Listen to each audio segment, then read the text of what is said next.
Most people would panic if they suddenly got ripped from the modern world and dropped straight into the brutal medieval era. It is impossible to protect the most beautiful girls as wives. But this highly trained soldier? He looked at their terrible defense tactics, lack of basic sanitation, and absolutely bland food, and realized his 21st century brain was basically a cheat code. By introducing basic modern engineering, actual military strategies, and unlimited meals that don't taste like dirt, he doesn't just survive. He completely breaks the local dating market, somehow bagging the most powerful and drop-dead gorgeous girls in the kingdom as his wives. Seriously, who knew that knowing how to purify water and build a proper trench was the ultimate riz? Here is how one modern soldier turned the Dark Ages into his. A weathered man named Edgar, his dirty complexion twisted in a snarl, glares forward with absolute fury. His bulbous red nose and deeply furrowed brow reflect a bitter, unrestrained rage. Standing inside his cramped, rustic mud brick hut, Edgar aggressively points a finger directly at Diana's forehead, screaming at her. Diana, wearing simple, rustic robes with her hair tied up, shrinks back, her face filled with deep sorrow and fear. Crushed by her uncle's anger, Diana leans heavily against the cracked mud wall, staring down at the dirt floor in absolute dejection. Edgar paces the messy room, clutching a clay wine gourd and shouting in frustration at the lack of food in the house. Diana looks up in sheer shock, tears welling in her eyes as she notices the harsh marks of poverty and abuse on her pale face. She lowers her gaze, her shock fading into a quiet, resigned sadness, knowing there is no escaping her uncle's cruelty. Furious that she brought home a half-dead stranger instead of fetching water, Edgar raises his hand high, preparing to strike her down. The blow lands heavily, leaving a trail of blood dripping from the corner of Diana's mouth as she weeps silently, enduring the pain. Edgar grabs her arm roughly, leaning in to threaten her that if she does not strip the stranger's clothes to sell, he will sell her to a brothel. Panic-stricken and weeping, Diana breaks free and runs out of the room, fleeing across the dirt courtyard of their thatched home. She rushes into the adjacent room, desperate for safety, and presses herself against the heavy wooden door to slide the bolt locked as her uncle pounds on it from the outside. Inside the quiet room, Diana looks down with deep concern at the unconscious young man lying on the straw bed, clad in unusual modern blue camouflage gear. She kneels beside him, her eyes filled with worry and silent apologies as she prepares to remove his vest to appease her uncle. As her hands reach for his tactical gear, the stranger's eyes suddenly flutter, open, disoriented, but awake. Startled by his sudden movement, Diana gasps and recoils, falling backward onto the dusty floor. The young man sits up, his sharp, handsome face framed by a black headband, his intense gaze immediately scanning the room. Diana looks back at him, utterly intimidated by his powerful, commanding presence. They stare at each other in silence, the modern warrior sitting on the ancient straw bed, while the young woman cowers on the floor. Knowing she must appease her uncle to keep the peace, Diana eventually gathers the stranger's camouflage jacket and stands by the door. Outside, Edgar inspects the high-quality modern garment with a greedy, calculating grin, pleased with the unexpected treasure. Meanwhile, the stranger lies back down on the straw mat, staring at the ceiling, as he tries to process his bizarre new reality. He looks around the simple, empty room, taking in the ancient wooden vanity, the dark wardrobe, and the rustic double doors. Stripped down to his white tank top, the young man sits up, his heavily muscled, physique fully exposed as he braces for whatever comes next. The wooden door creaks open, and Diana enters modestly, carrying a basin of steaming hot water. The young man squints, his expression hardening as he warily observes her every movement. Tension fills the space between them as they lock eyes, his stern demeanor contrasting with her fearful curiosity. Sitting on the edge of the bed, he breaks the silence, asking her where they are, in a cold, direct tone. Diana stands quietly before him, keeping her distance as she prepares to explain. She softly tells him that they are in Stonehaven Village and that she rescued him from the freezing snow. The young man listens intently, his mind working rapidly as he hears about the current year, the 6th year of the sovereign's reign. Realizing he has traveled back in time, his gaze softens slightly as he asks for her name. Diana looks up, slightly surprised by his sudden curiosity about her identity. She downcast her eyes, quietly revealing that her name is Diana Rose, though her family simply calls her Diana. The young man is struck with utter disbelief, realizing this humble girl is none other than the legendary beauty Diana, who sowed discord in the ancient alliance. Before he can process this shocking revelation, the wooden latch of the door begins to violently splinter from the outside. The door bursts open, and a heavily intoxicated Edgar barges into the room, roaring with anger. The young man stands up instantly, his eyes turning cold and dangerous as he prepares to defend himself and the girl. Edgar swings his clay wine gourd at the stranger's head, but the young man effortlessly blocks the blow with his solid, muscular forearm, shattering the clay into pieces. Edgar freezes, his face pale with absolute terror as he realizes he has crossed a monster. Towering over the older man, the young warrior delivers a swift, crushing kick to Edgar's chest, throwing him out of the room. Edgar scrambles to his feet in the dirt outside, groaning in pain before fleeing the courtyard in humiliation. Back inside, the young man turns to find Diana huddled on the bed, trembling and weeping from the traumatic ordeal. Tears stream down her face as she explains how her uncle stole her winter berries, leaving her unable to buy medicine for her sick aunt. Outside, the sun begins to set over the quiet village, casting an orange glow over the thatched roofs. As night falls, the young man sits on the edge of the bed, soaking his feet in a warm tub of water, while Diana watches him with shy gratitude. In the dim light, a faint glimmer of hope returns to Diana's eyes as she looks at her protector. Sitting in the shadows, the young man contemplates the chaotic end of the Hai dynasty, knowing he must find a way to survive. Suddenly, a blue holographic system screen flickers to life before him, announcing the activation of the legendary attribute system. He stares at the glowing interface, learning that he has been granted the golden attribute tenfold speed. Diana smiles warmly at him, completely unaware of the glowing screen that only he can see. The system screen vanishes, and he turns his attention back to the gentle young woman. Diana wipes her tears and offers a genuine, bright smile, feeling a rare sense of peace. She stands up cheerfully, the atmosphere between them shifting into one of deep trust and mutual understanding. Diana leaves the room and returns shortly after, carrying a small, cracked wooden bowl of plain porridge. She gently hands him the bowl, urging him to eat while it is still warm. The young man, realizing how starved he is, drinks greedily from the chipped wooden bowl. Diana watches him eat, a look of pure, selfless satisfaction gracing her delicate features. Finishing the meager meal, he offers the bowl back to her, deeply touched by her kindness. Diana happily takes the bowl back, her heart lightened by his recovery. She takes a small sip of the remaining liquid, sharing what little food they have left in the house. As the candle burns low, the two stand together in the center of the quiet room, whispering in the dark. On the simple straw mat, two patched pillows lie side by side, indicating they will have to share the bed. Diana blushes furiously, her hands raised in embarrassment at the thought of sleeping next to him. Seeing her hesitation, he gently assures her that he is a man of honor and will not cross any boundaries, prompting her to nod shyly. Diana lies down and closes her eyes, pretending to sleep while her heart races in the quiet room. They lie side by side with a clear space between them, the young man staring at the ceiling as they both remain awake in the dark. After a while, Diana turns her head slightly, studying his handsome sleeping face with growing curiosity. A soft, beautiful smile plays on her lips, her cheeks flushed pink in the pale moonlight.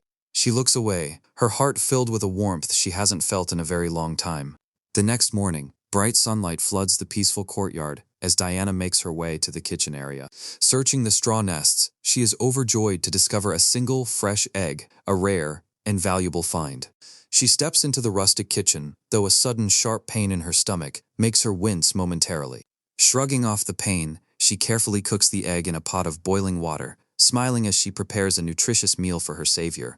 Back in the bedroom, the morning sun begins to wake the young man as he stirs. Beneath a simple gray blanket, he sits up and rubs his head, feeling refreshed and wondering how he managed to sleep so deeply. The door opens, and Diana enters with a bright, welcoming smile, carrying a wooden bowl. He looks up at her, a genuine smile finally gracing his face, deeply moved by her constant care. Diana gently places down a cracked wooden bowl of porridge containing a single soft-boiled egg, her face holding a thoughtful and hesitant expression in the dim hut. She looks up, her delicate features highlighted by the indoor light, hoping to comfort the young man. Daniel Young sits quietly, wearing his white tank top and black headband, his dark hair tied back as he watches her. He listens with a calm, supportive gaze as a blue system notification light flickers subtly across his face. Diana reaches over and presents a traditional brown, fur-trimmed leather hunting outfit, intricately detailed with swirls, along with a wooden bow and a full quiver of arrows. She carefully places her father's old hunting gear on the bed, beside him. Looking hopeful and gentle against the rustic backdrop of the cottage, Diana, encourages Daniel to take the gear. She explains that these belongings were left by her father and will serve him well on the mountain. Daniel looks up at Diana, his expression filled with surprise and deep gratitude. Touched by her selflessness, he questions what will happen if she is interrogated about giving away her father's prized possessions. He reaches out, gently tucking a stray strand of hair behind her ear. Diana looks slightly startled, but leans into his touch, her eyes shining with absolute trust as she reassures him that she believes in his honor. Sitting at the low wooden table with the chipped bowl of porridge between them, Daniel prepares to share the meager meal. He cracks the single soft-boiled egg, open, determined not to eat alone. Daniel carefully peels the egg, offering a warm and appreciative smile as he splits it into 2 halves. He hands one half to Diana, promising that under his care, she will never go hungry again and will soon have the finest clothes and cosmetics. A deep sense of responsibility and admiration washes over Daniel as he looks at the gentle girl. He resolves to do whatever it takes to protect her and provide a better life in this chaotic era. Diana accepts the half of the egg, looking up at him with a shy, tearful smile. Behind her, the red embroidered apron hanging on the wall adds a faint splash of color to the simple room. Outside in the village courtyard, Daniel stands fully dressed in the traditional leather hunting outfit, his bow slung over his back. Diana stands across from him, her heart filled with a mixture of pride and dread as he prepares to head into the wilderness. Diana watches him walk away, her eyes reflecting deep concern for his safety. She knows the woods are dangerous, filled with wild beasts like the deadly spotted leopards.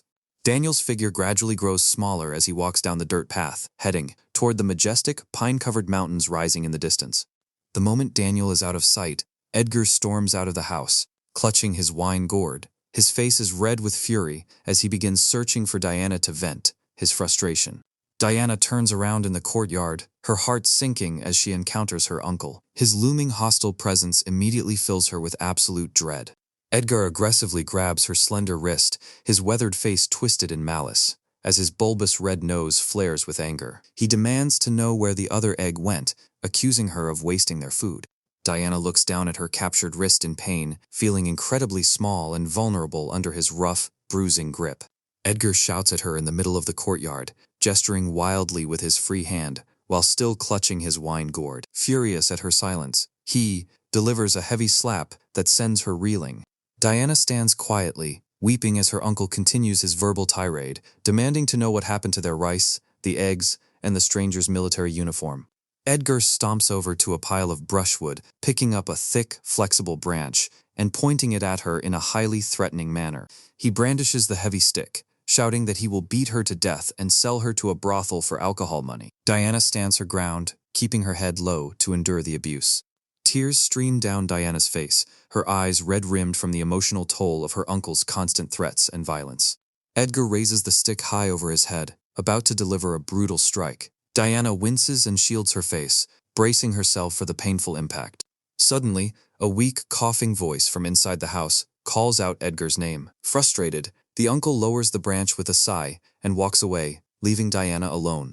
Diana wipes her tears and quickly enters the house, her face pale with worry as she heads into her aunt's dimly lit room. She rushes to the bedside of her frail, elderly aunt, placing her hand gently on the sick woman's shoulder with deep affection and concern. The aunt reaches up a trembling, weathered hand to touch Diana's cheek, expressing deep sorrow for being a burden, while Diana tearfully reassures her. Sitting by the bed as dust motes dance in the sunlight filtering through the window, Diana listens as her weak aunt asks about the stranger she saved. Diana's expression softens into a solemn, admiring smile as she describes Daniel as a good person who has gone to hunt to buy medicine for her. The aunt slowly reaches under her pillow and retrieves a stunning silver phoenix, hairpin, adorned with a red gemstone and a teal tassel, pressing it into Diana's hands. Looking up with watery eyes, the aunt explains that this heirloom is Diana's dowry from her mother, urging her to take it and escape with Daniel. Diana weeps openly, clutching her aunt's hand and the precious hairpin, promising that she will never abandon her. Outside, Edgar peeks through a crack in the wooden slats, a greedy, predatory grin spreading across his face as he spots the valuable silver heirloom.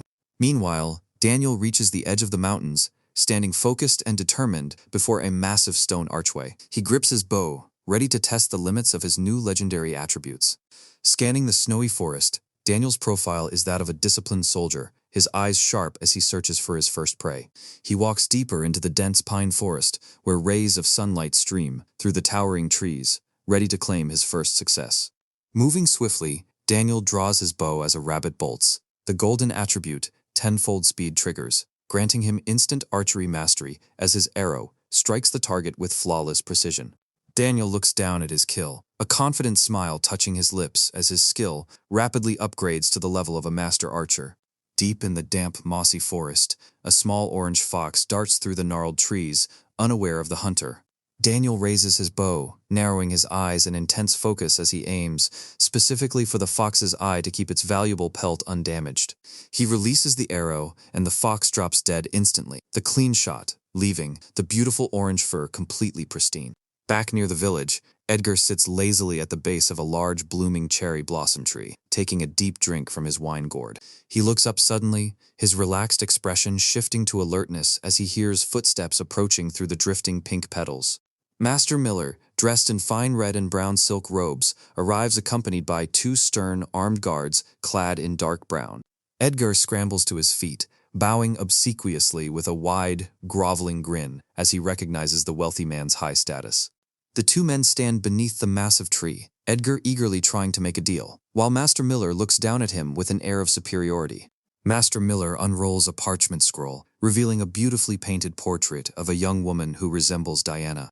Edgar stares at the painting, a wide, greedy grin spreading across his face as he realizes the immense profit he can make. Master Miller speaks with a calculating look, explaining that his dance troupe is in need of a beautiful young woman. Under the vibrant pink blossoms of the cherry tree, a dark, transactional conversation begins to unfold, deciding a young girl's fate. Edgar gestures excitedly, exaggerating Diana's beauty and worth in an attempt to drive the price as high as possible. Master Miller and his guards watch the desperate gambler, Miller offering a faint, smug smile as he maintains total control over the negotiation. Sweat beads on Edgar's brow as his face twists with desperation and absolute greed, knowing he is on the verge of a life-changing sum. Edgar quickly suggests that Diana is away in the city today, promising Master Miller that she will be ready for him in a couple of days. One of the guards steps forward, holding out a contract scroll for Diana's servitude, as Master Miller gestures for Edgar to sign. Master Miller hands Edgar the contract and a heavy jingling string of copper coins to finalize the agreement. Edgar stares down at the heavy coins in his hands, his eyes wide with ecstatic, unremorseful greed. He laughs and shouts with joy, holding his ill-gotten wealth up to the sky, beneath the beautiful blooming cherry blossom tree. Clutching the Edgar walks down the sunlit village road, his face lit up with a joyful, drunken expression. Slinging the heavy string of copper coins over his shoulder, he laughs to himself, eager to spend his new wealth on wine. Deep in the serene forest, warm sunlight streams through the pine trees, illuminating a mossy log. Daniel sits comfortably, surrounded by his morning's haul of pheasants, a rabbit, and a squirrel, gently stroking the soft fur of the orange fox resting on his lap as he plans to buy Diana new clothes. Suddenly, the quiet of the forest is broken, and Daniel's ears twitch. He turns alertly, his gaze narrowing as he senses a massive presence hiding nearby in the misty, ancient woods. High above on a thick, mossy branch, a massive spotted leopard crouches, its eyes glowing with a fierce orange light as it snarls, preparing to lunge at the intruder. With absolute focus, Daniel draws his bow, aiming carefully for the leopard's mouth or eye to avoid damaging the valuable spotted pelt. The leopard leaps through the air with bared fangs, but Daniel calmly releases two swift arrows that fly straight and true, piercing the beast's head mid-flight. The massive predator crashes dead onto the forest floor, completely unblemished by the precise kill as the morning sun filters through the canopy. Slinging his bow over his shoulder, Daniel walks through the lush, fern-filled forest, carrying his smaller game at his belt while contemplating his quiet life with Diana. He easily hoists the enormous spotted leopard over his shoulders, walking with effortless grace despite the legendary weight of his entire day's haul. With a steady and determined expression, Daniel makes his way back, the leopard's spotted head hanging over his shoulder as he vows to keep Diana safe from a harsh fate. Back at Stonehaven Village, the late afternoon sun casts long shadows across the courtyard, where steam rises from a large ceramic water jar with a wooden lid. Diana stands by the steaming pot, searching the village entrance with an anxious, longing expression, praying for Daniel's safe return before nightfall. Suddenly, Toby, wearing his bright yellow headband, comes running into the courtyard, waving his arms in sheer excitement. Diana's face fills with surprise and immense relief as Toby breathlessly informs her that a hunter has been spotted approaching with a massive beast. She immediately runs toward the Stonehaven village gate under a brilliant orange sunset, where a large crowd of curious villagers has already begun to gather. Daniel walks through the gate, carrying the giant leopard, leaving the gathered villagers standing in complete, wide-mouthed shock at the unprecedented feat. Disbelief sweeps through the crowd as the villagers stare in amazement, gossiping about his incredible strength and the flawless condition of the fox pelt. Daniel adjusts the orange fox hanging from his belt, his eyes searching the crowd until he finally spots a familiar face. Surrounded by the amazed villagers, Diana's face lights up with a proud, joyful smile as she calls out his name. Daniel raises his hand to wave, offering her a warm, confident smile that instantly transforms him from a mysterious stranger to a village hero. Diana gazes directly at him, her eyes shimmering with pride and affection, completely ignoring the blurred crowd around them. Later that evening, a warm, domestic peace fills the courtyard as Daniel sits at a wooden table, skillfully carving the leopard meat while Diana tends the stone stove. A group of villagers gathers at the bamboo fence, carrying baskets and watching the young man's expert knife skills with deep admiration.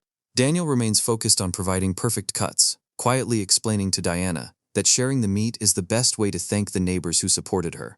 Under the warm glow of the sunset, Daniel and Diana stand together in the courtyard, welcoming the grateful villagers inside to share in their bounty. The village children and women look over the fence with admiring, curious eyes, fascinated by the capable newcomer. Daniel steps forward and hands a generous plate of fresh meat to Toby, who looks up at him with pure hero worship. Toby's mouth hangs open in surprise at the hunter's generosity, eagerly asking if he can learn how to hunt. Daniel smiles warmly and gently pats the young boy on the head, promising to teach him when the time is right. The other village boys quickly crowd around him, looking up at the towering warrior as if he were a living legend. Grateful chatter fills the yard as the village men happily accept the plates of meat, praising Daniel's character. Inside the quiet hut, lit by a single warm candle, Diana gently feeds her weak aunt a bowl of hot soup while Daniel sits quietly at the table. Diana looks content, listening as her aunt weakly whispers that she has finally found a good man who can protect her. The frail aunt sits up slightly, reaching out her wrinkled hand to call Daniel over to the bedside. Daniel puts down his tools and approaches, kneeling beside Diana with a look of deep respect and quiet determination. The aunt gently takes Diana's small hand and places it directly into Daniel's palm, joining their hands together. Diana looks down at their joined hands, her eyes filling with tears as she blushes at her aunt's heartfelt words. The aunt offers a peaceful, satisfied smile, relieved to know that Diana will no longer have to face the cruel world alone. Looking upon them, the aunt sees a strong, united couple ready to face whatever hardships lay ahead. Squeezing their hands together, the aunt formally entrusts Diana's safety to Daniel, who solemnly swears to protect her for the rest of his life. Outside in the dark courtyard, Edgar lurks near the corner of the wall, clutching his wine gourd and muttering maliciously about Master Miller's upcoming arrival. He sneers at their domestic happiness before turning to walk off into the dark village streets, heading toward the local gambling den. The next morning, a lively crowd gathers around a wooden cage in the village, shouting and cheering as a high-stakes cockfight begins. Inside the cage, two roosters fight aggressively, mirroring the tense, desperate energy of the gambling den.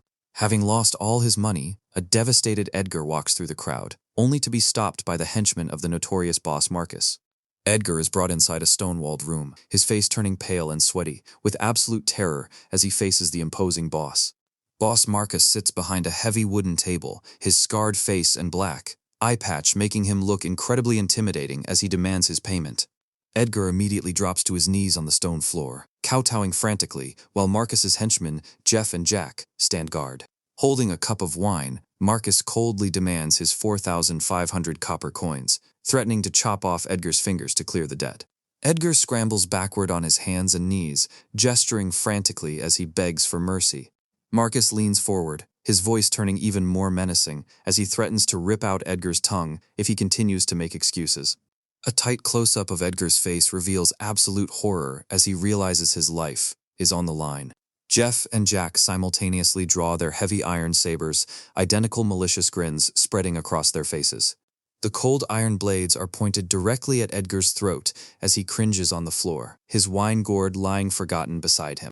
Marcus remains calmly seated, sipping his wine while his men ruthlessly terrify the cowering debtor. Desperate to save himself, Edgar points frantically toward the door, blurting out that Master Miller has offered a gold piece to buy his beautiful niece, Diana. Marcus pauses, bringing the bowl of wine to his lips as his single eye fixes on Edgar, calculating the value of this news. He realizes that if he acts first and captures Diana, he can easily extort the wealth from the prestigious Montgomery family. Edgar looks up, wide-eyed and pleading, completely at the mercy of the ruthless gang boss. Marcus sets down his bowl, looking down at the table as he decides to draft a new agreement to secure his prize. Edgar looks down at the contract placed before him, realizing his niece has just been turned into a bargaining chip. With no other choice, Edgar presses his bloody thumbprint onto the scroll, finalizing the dark deal with boss Marcus. Marcus offers a satisfied, dangerous smile, pleased with the prospect of capturing the legendary beauty. Jeff and Jack bring their hands together in a formal salute, ready to execute their boss's orders. The scene shifts to a bustling city street under the bright sun, filled with active market stalls, colorful banners, and passing crowds. Daniel and Diana walk close together through the busy market. Daniel and Diana stand together in the bustling city marketplace under the bright sun. Surrounded by wooden storefronts, they stand behind their display of high-quality animal pelts, including the prominent spotted leopard skin, talking softly to one another. Daniel reaches out, affectionately patting Diana on the head with a soft, caring smile. Diana looks up at him with a shy, happy expression, telling him she only wants his safety and has no need for expensive clothes or cosmetics. The busy street suddenly parts as a squad of high-ranking soldiers in heavy red and silver-scale armor marches forward. Behind them walk Mr. Richard, dressed in deep blue scholar robes, and Lady Clara, in an elegant white silk gown, discussing a suitable birthday gift for Clara's father. Clara looks curiously at the surrounding market stalls as she walks beside Mr. Richard, adorned with delicate silver flower hairpins and a pearl necklace. Mr. Richard listens with a calm, intellectual expression, stroking his thin goatee thoughtfully as they pass traditional jars and wealthy storefronts. Flanked closely by their armored guards, Clara and Mr. Richard continue their stroll, her noble white gown standing out drastically against the simple attire of the common citizens.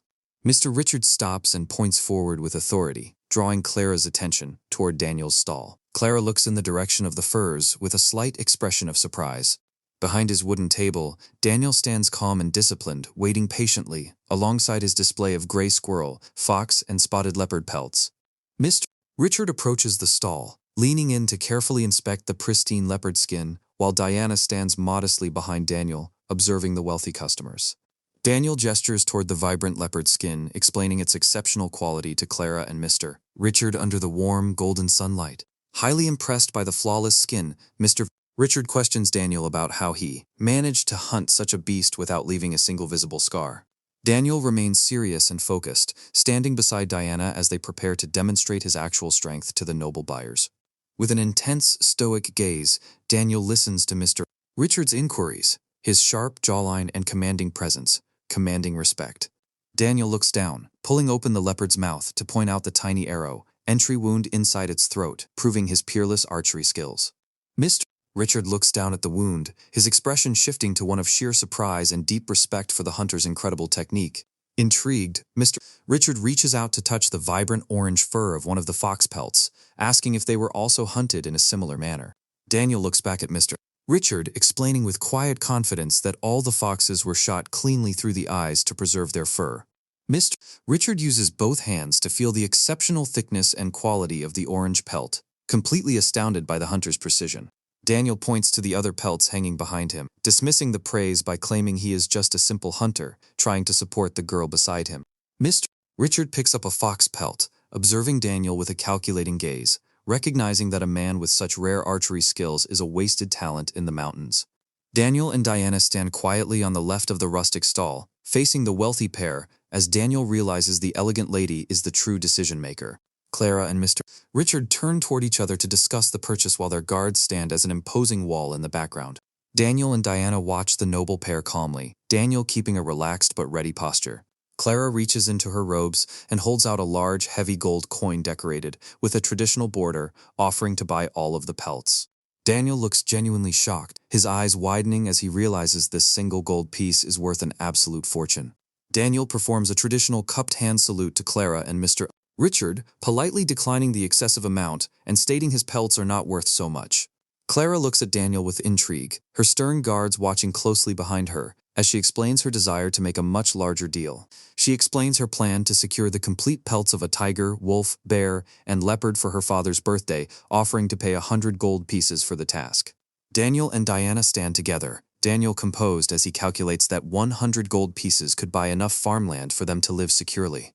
Clara looks at Daniel with a soft, appreciative smile, waiting to see if the skilled hunter has the courage to accept her lucrative offer. Daniel accepts the heavy coin, firmly promising to gather the remaining tiger, wolf, and bear pelts within 5 days.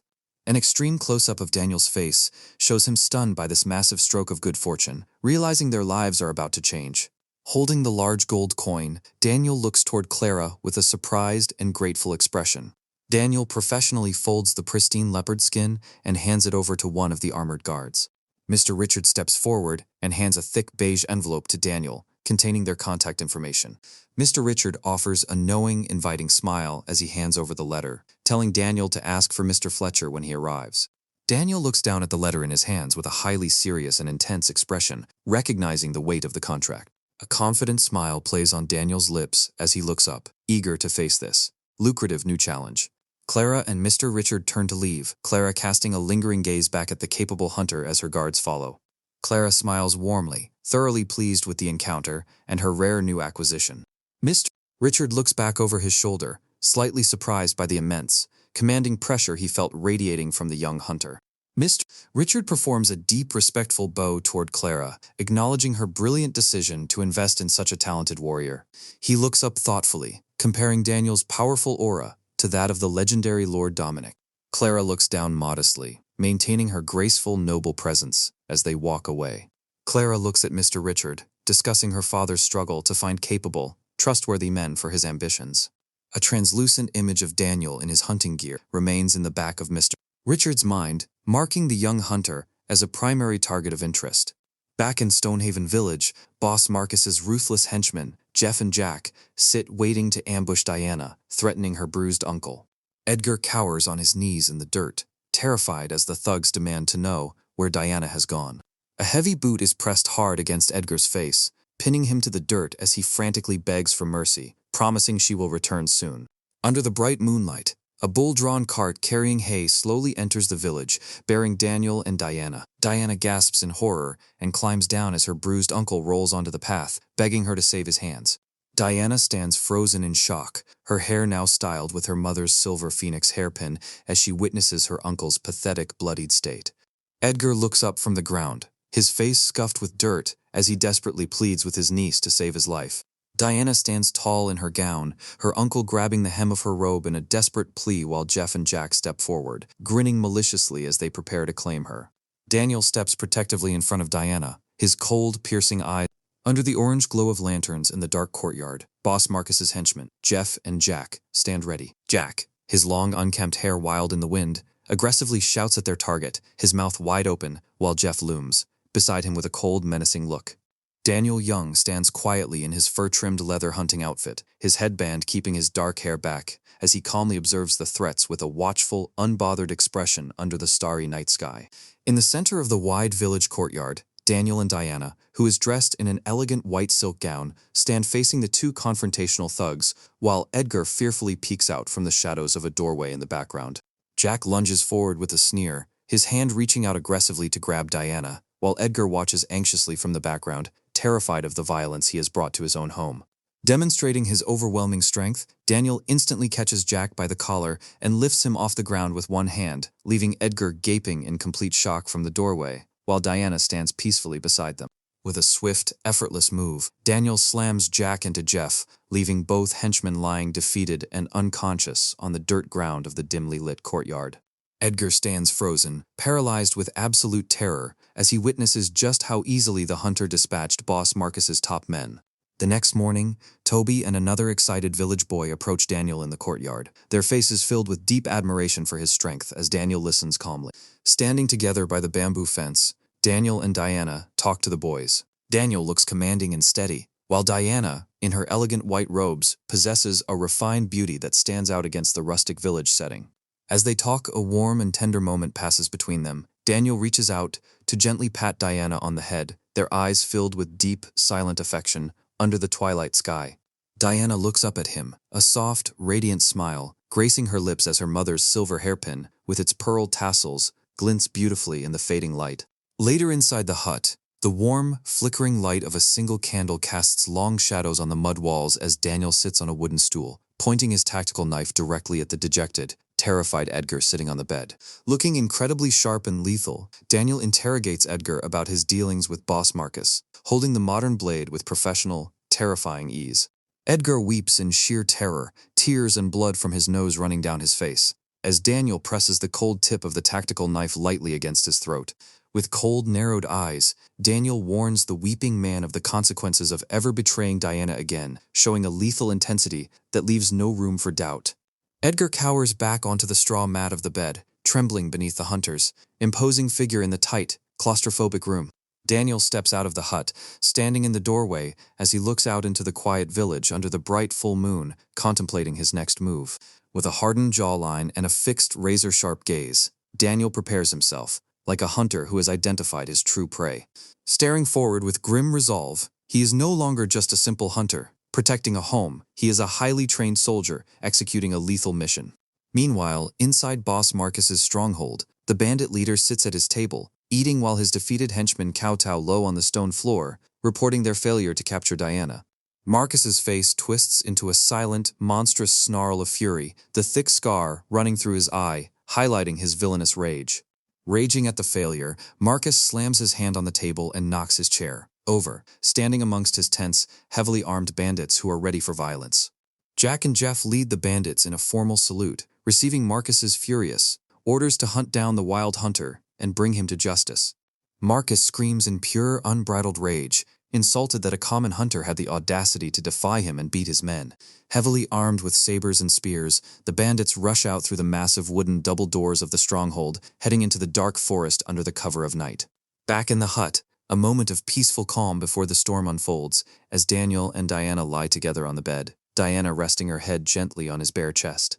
Daniel quietly gets out of bed and slips into a new, all-black tactical assassin outfit, drawing a sharp, straight-edged sword as he prepares to counterattack. He stands silently in the dark room, almost invisible in his gear as he casts one final protective gaze over the peacefully sleeping Diana before departing. Outside in the pitch-black forest, Daniel blends perfectly with the shadows, leaning against a large tree trunk as he waits for the bandit party to approach. Under a thin crescent moon, Boss Marcus leads his group of bandits through the gnarled, dark trees, looking around suspiciously as he senses an underlying danger. Marcus looks confident and smug, flanked by two of his top henchmen, fully believing their numerical advantage guarantees their victory. Concealed in the brush, Daniel closes his eyes, using his heightened senses to pinpoint the exact footsteps of the approaching bandits. Moving like a ghost, Daniel slips behind one of the bandits in the dense bamboo grove, covering the man's mouth to silence any outcry. He silently takes down Jack, his hand firmly clamped over the thug's mouth, as he drives a blade home, keeping the combat quiet and far away from where Diana sleeps. Crouched low to the ground, Daniel's eyes scan the shadows for his next target, moving with the precision of an elite special ops soldier. A lone bandit holding a spear stands nervously in a clearing, bathed in the deep blue moonlit glow of the silent forest. In a blinding flash of tenfold speed, Daniel swings his sword, a spray of blood frozen in the night air as the final guards are cleared. Back at the stronghold, inside Marcus's private quarters, the shirtless bandit leader lies in bed with a woman in a green silk slip, completely unaware of the carnage outside. The woman suddenly freezes, her eyes wide with fear as she hears a faint, ominous presence inside the quiet bedroom.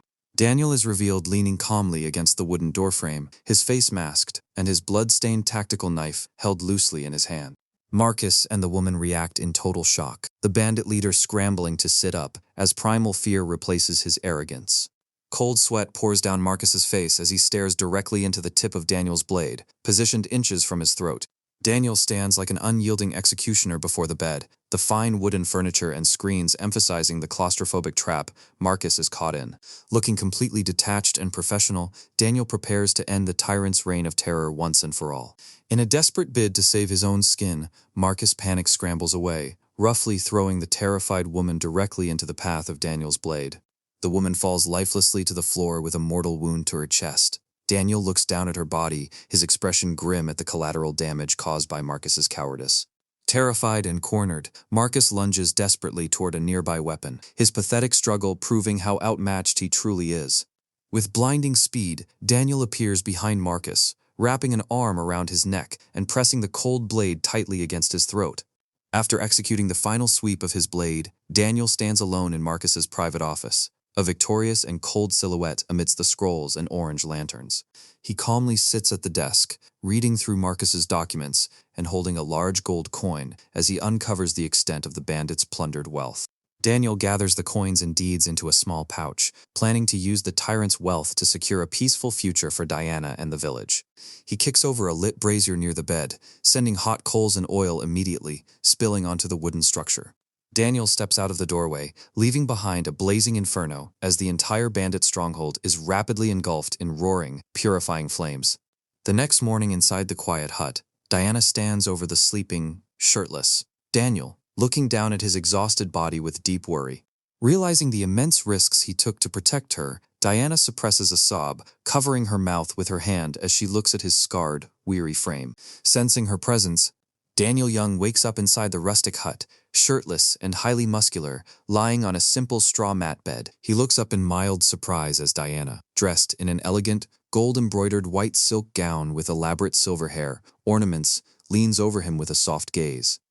In an intimate, quiet moment, Diana leans down and kisses Daniel gently on the lips. Daniel lies back against the pillow, his eyes partially closed, as a red embroidered cloth hangs from the mud brick wall behind them. Immediately following the kiss, Diana pulls back slightly, her cheeks flushed, with a rosy blush as she smiles affectionately down at him, her pearl tassels and jade pins shifting beautifully. Sitting up, Daniel easily sweeps Diana off her feet, carrying her in a comfortable princess carry. He stands shirtless, showcasing his athletic, muscular build while Diana wraps her arms around his neck, looking at him with quiet trust. With a playful, mischievous smile, Daniel carries her toward the bed, his broad back and dark ponytail prominent in the dim room, surrounded by simple jars and hanging clothes. Outside, a red-combed rooster and an orange hen are nestled together, sleeping peacefully under a small yellow blanket in their wooden nesting box, reflecting the growing warmth in the household. At the edge of the village, several men work to clear charred wood and smoldering debris from the ruins of Boss Marcus's partially burned down stone and wood building. Inside the ruins, Mr. Richard kneels to inspect one of the covered bodies, his face etched with grim focus as the local warden and other villagers look on with concern. Discussing the mysterious destruction of the bandit hideout, Mr. Richard speaks in a low tone with the worried village elder, noting the fatal, clean slit throat wounds on the victims. Mr. Richard stands in the center of the ruins, speaking with authority as he decides to rule the incident as a bandit robbery to avoid unnecessary complications, while Toby and others listen quietly. Meanwhile, Daniel and Diana stand together in the village courtyard, Daniel back, in his fur-trimmed hunting outfit, while Diana, in her elegant white gown, looks up at him with a mixture of sadness and longing. Daniel looks down at her with a gentle, supportive expression, his hand resting near her face as he prepares to head back into the mountains for another hunt, to gather the remaining pelts. Standing tall and prepared for travel, Daniel bids the village elder and community members farewell, the evening sun casting long golden shadows across the dirt road. Deep in the forest, Daniel's lethal efficiency is on full display. A large grizzly brown bear, a gray wolf, a red fox, a rabbit, and a squirrel lie dead on the grass. Daniel stalks through the dense pine forest during the golden hour, calm and focused with his hand on his bow, realizing he is still missing a complete tiger pelt. Sensing a presence, Daniel suddenly draws his bow, his eyes narrowing in absolute focus against a massive, moss-covered rock. In a sudden dynamic blur, a massive orange and black striped Bengal tiger charges toward him, roaring aggressively. Standing his ground, Daniel releases the string, and a single arrow buries itself deep into the tiger's eye socket, dropping the beast instantly without damaging the precious pelt. Walking toward his prize, Daniel stops as two small, orphaned tiger cubs, one jet black and one white with black stripes, emerge from behind the mossy rocks. The two cubs wander through the ferns, looking incredibly small, lost, and curious with their wide, innocent eyes. Daniel kneels down and gently scoops the two cubs up by the scruff of their necks, looking at them with a mixture of surprise and compassion. Deciding to raise them rather than leave them to die, Daniel cradles both, startled cubs in his arms like infants. He walks through the forest clearing, effortlessly dragging the massive carcass of the mother tiger behind him while carrying the two small cubs. Back in the hut at night, Diana sits by the window, her hands clasped nervously in her lap as she stares into the blue moonlight, filled with deep worry. On the moonlit road, Daniel drives a cart, drawn by a brown ox, the two tiger cubs nestled comfortably in a pile of straw in the back. When they reach the village, Diana runs up to the cart, her face filled with sheer shock and overwhelm at the sight of the two cubs he brought home. Tears of relief roll down her cheeks as Daniel gently reaches out to wipe them away, comforting her after her long wait. She sits close beside him on the ox cart as it moves through the dark woods, toward their home, resting her head on his shoulder in the warm glow of the lantern. The cart rolls through the village gate, where a large group of villagers has gathered with lit torches to welcome back the legendary tiger hunter. The flickering torchlight illuminates the wide, glassy eyes and sharp fangs of the massive dead tiger lying on the cart. Tied loosely with hemp ropes on the wooden planks of the cart, the two small tiger cubs look vulnerable and curious. Diana looks down with a somber and thoughtful expression, the pearl tassels of her silver phoenix hairpin catching the blue nightlight. A group of village men, led by Peter, stare at the massive beast with expressions of absolute amazement and growing respect. A village woman holding her child looks toward Daniel with immense gratitude, relieved that the predatory threat to their community is gone. Later, Daniel hosts a warm, respectful dinner inside the hut for the village. Elder and Mr. Richard, the table covered with simple bowls of food. The village elder smiles warmly, deeply impressed by Daniel's character, while Mr. Richard looks on with a reserved but approving expression. Daniel listens humbly to the elder, with his hands clasped on the table, still wearing his fur-trimmed hunting outfit. Acting as a graceful hostess, Diana moves about the room, carrying a wooden bowl of hot soup to serve their important guests. Diana looks exceptionally beautiful in the warm lamplight, her delicate features serene and peaceful.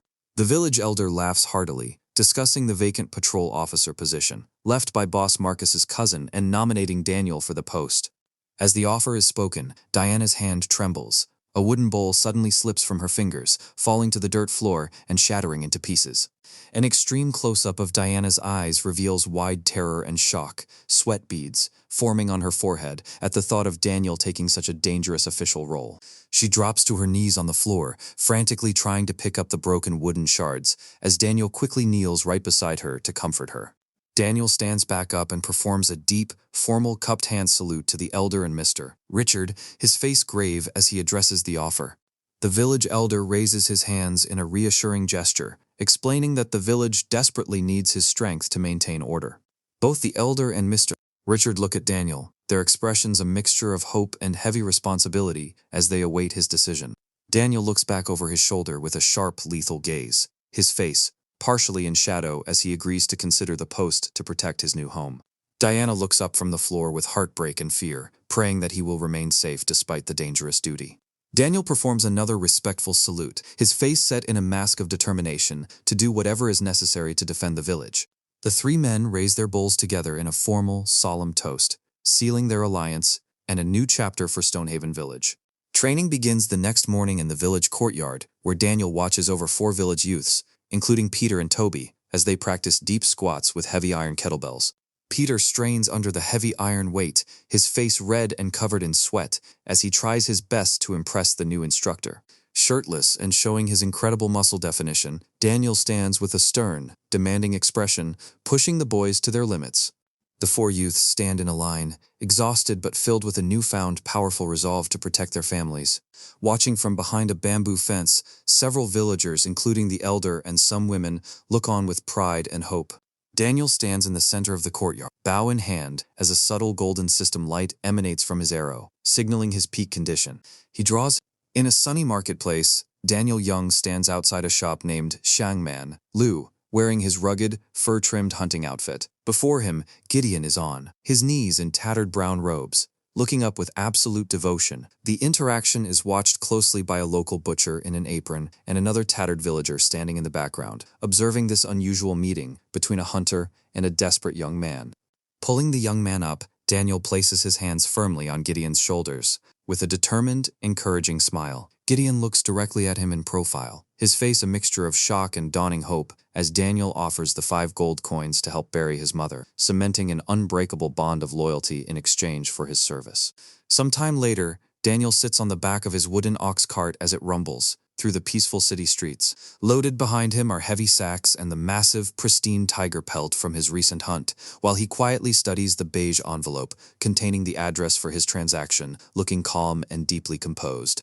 Suddenly, a loud, desperate commotion echoes from further down the road, instantly shattering the quiet afternoon. Daniel's expression sharpens into an alert, focused gaze as he looks past the high-walled city buildings to identify the source of the chaos. A magnificent white horse, pulling an elegant, noble carriage, has bolted, charging wildly through the crowded market and scattering street vendors. Inside the lurching carriage, Lady Clara clings to the frame in sheer terror as the vehicle threatens to overturn at any moment. Standing up on his moving ox cart, Daniel watches the runaway carriage barrel toward the market area. His eyes narrow in instant tactical assessment, calculating the speed and trajectory as he prepares to intervene before any innocent lives are lost. With practiced ease, Daniel draws his wooden bow, his muscular arms tensing as he activates his infallible archery skill. He takes aim with absolute, deadly precision at the charging beast, ignoring the screaming crowd around him. The released arrow flies with blinding speed, striking the charging white horse directly in the center of its forehead with a small burst of blood and a faint, golden system glow. The massive animal is instantly neutralized, collapsing to the ground to halt the runaway carriage.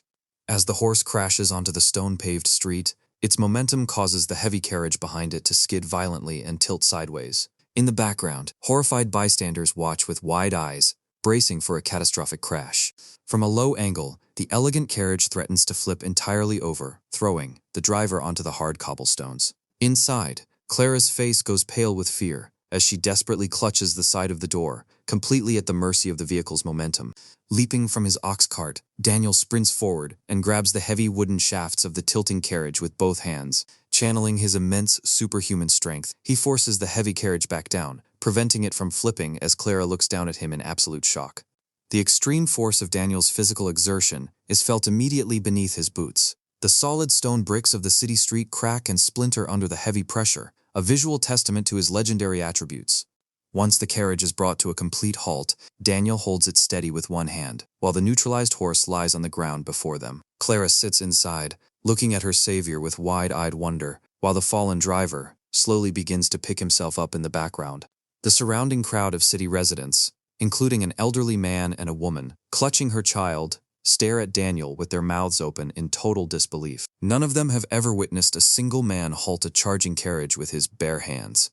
Calm and entirely unbothered by his own superhuman display, Daniel looks down and casually adjusts his leather arm guards. While he remains stoic, an official watches him suspiciously from the background, noting his unusual strength. Stepping closer to the carriage door, Daniel extends his hand toward Clara to help her step down. He maintains a polite, professional distance, showing no arrogance despite his heroic intervention. Looking at his offered hand, Clara's eyes shimmer with an intense captivation. Her refined face, framed by elegant hair ornaments and pearl earrings, reflects a deep curiosity for this mysterious hunter. Under the warm, golden light of the late afternoon sun, Daniel addresses Clara with a gentle, reassuring smile, asking if she is unharmed and offering to escort her safely. The scene shifts to Daniel preparing to return home, loading the remaining sacks onto his ox cart. Diana, wearing her elegant white silk gown, is already seated, comfortably on the cart, waiting for them to begin their journey back to Stonehaven Village. Sitting on the cart, Diana looks forward with a serene and graceful expression. The high-quality noble clothing Daniel purchased for her with his hunting earnings perfectly enhances her breathtaking beauty. As the ox cart begins its slow crawl away from the city gates, Daniel casts a serious, contemplative look backward, perhaps reflecting on the influential connections he has forged today. Traveling along the quiet road, Daniel and Diana sit close together, talking in hushed, intimate tones. Daniel finally looks relaxed, while Diana gazes at him with a soft, affectionate expression that shows how cohesive they have become as a couple. Diana's face is illuminated by a faint, beautiful smile and a warm, loving glow in her eyes. Her gaze signifies a rapidly growing sense of love and absolute security in Daniel's presence. She speaks to him with an animated and happy expression, sharing her thoughts about the day's events and the peaceful future they are building together in Stonehaven. Daniel looks back at her with wide, surprised eyes, caught off guard by an unexpected or deeply insightful remark she has just made. As the cart continues its slow journey under a sunset painted in warm oranges and purples, the two lean closer until their faces are only inches apart, a strong wave of romantic tension filling the air. In an extreme close-up, Diana looks at her husband with a soft, expectant gaze, while Daniel's hand gently reaches up to brush a loose lock of hair away from her temple. Breaking the intimate moment, Diana reaches over to pull a thick, protective brown cloth over the massive tiger pelt on the cart, carefully concealing their highly valuable haul from any prying eyes, as the road grows isolated. The vibrant orange and black stripes of the hidden tiger pelt represent a fortune in raw wealth, a constant reminder of Daniel's incredible hunting, prowess, and the targets it might bring. Her expression turns serious as she looks back at Daniel, quietly warning him to stay vigilant as they approach the outskirts of the village. Daniel's gaze immediately hardens as he transitions back into his focused soldier mode, looking straight ahead with the covered tiger pelt resting securely behind his head. A tight focus on the elegant white silk fabric of Diana's dress highlights its fine texture, serving as a stark, luxurious contrast against the rough, splintered wood of the traveling cart. Turning back to Diana, Daniel speaks with a calm, reassuring confidence, promising her that no matter what dangers lie ahead, he will always keep her safe. Diana gazes at him with a mixture of deep admiration and a lingering sense of worry, fully aware that a man of his exceptional abilities will inevitably draw the attention of powerful and dangerous factions. Daniel holds up a single finger, emphasizing a specific, solemn promise to her, with an intense, unwavering focus. Diana remains quiet, her eyes reflective and slightly melancholic, as she ponders the incredible turning points in her life since she first rescued Daniel from the freezing snow. Daniel's expression becomes entirely lethal. His sharp eyes scanned across the surrounding landscape, prepared to handle any potential ambush that might await them. Looking down with a hint of sadness, Diana watches the shadows lengthen around them as the warm sunlight fades into a darker, dramatic evening hue. In a sharp profile shot, Diana looks out over the vast, quiet landscape, her silhouette framed beautifully against the fading brilliant orange and purple sky. A brief, stylized transition reveals three armed horsemen riding through a vast, golden field of tall grass toward the distant mountains, hinting at the broader, chaotic world and conflicts brewing beyond their small village. The horsemen halt, sharing a moment of rest as they drink from wine gourds, while a young girl in a bright red dress claps her hands happily in the foreground, a glimpse of the simple, peaceful life Daniel hopes to secure for his own home. Back on the cart, Diana sits amongst the loaded sacks, looking out at the city, gates as they pass through. Even on a simple wooden cart, her posture remains remarkably thoughtful and regal. In a medium shot, Daniel drives the ox cart with quiet determination. He is the absolute picture of a rugged hunter, his fur collar and dark ponytail rustling slightly in the evening breeze. The ox cart slowly makes its way down a quiet, traditional city street lined with red-doored houses and bare trees casting long, soft shadows across the cobblestones in the fading light. Daniel turns his head to speak with Diana, their conversation turning toward their next strategic steps for securing the house and organizing the village, youths. Gesturing toward the sprawling city they are leaving behind, Daniel explains the shifting political climate and the potential risks of the influential people they encountered. Sitting side by side on the cart, they look less like humble villagers and more like a noble couple, their refined appearances far removed from the simple lives they used to lead. A close-up of Daniel reveals a grim, highly focused expression, indicating his mind is already preparing for the inevitable conflicts that a chaotic world will bring to their doorstep.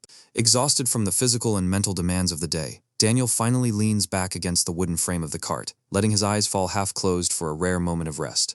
With his eyes closed and his face showing a trace of weariness, the legendary hero is humanized, showing that even with his massive attributes, the burden of protecting his family takes a physical toll. In a sudden dramatic shift of setting, Diana is seen standing in the center of a grand, dimly lit hall, where several officials and servants in blue robes perform a deep, respectful kowtow before her, leaving her looking surprised and overwhelmed by this unexpected display of royalty. Left alone in the massive, quiet room, beams of brilliant moonlight cut through the wooden windows to illuminate Diana. She stands there peerlessly beautiful. Inside the busy city marketplace, Daniel Young stands in his fur-trimmed hunting outfit near a shop named Shangman Lu. Before him, Gideon is kneeling on the stone street in tattered brown robes, looking up with immense respect and devotion. A butcher in an apron and another villager stand in the background, quietly observing the intense interaction between the two men. Daniel reaches down, grabbing Gideon by his shoulders and pulling him to his feet with a joyful laugh. Daniel has an encouraging, determined smile, while Gideon looks at him with a mix of shock and dawning hope, cementing a lifelong bond of loyalty as Daniel offers to support him. Daniel is sitting on the back of his wooden ox cart, which is loaded with large sacks and his massive tiger pelt. He holds the beige envelope containing his target address, looking thoughtful and composed as the cart moves through the sunlit city. In a medium shot, Daniel's expression instantly sharpens as a sudden, loud commotion erupts in the street ahead. The high-walled buildings of the city rise, under a clear blue sky, framing the oncoming danger.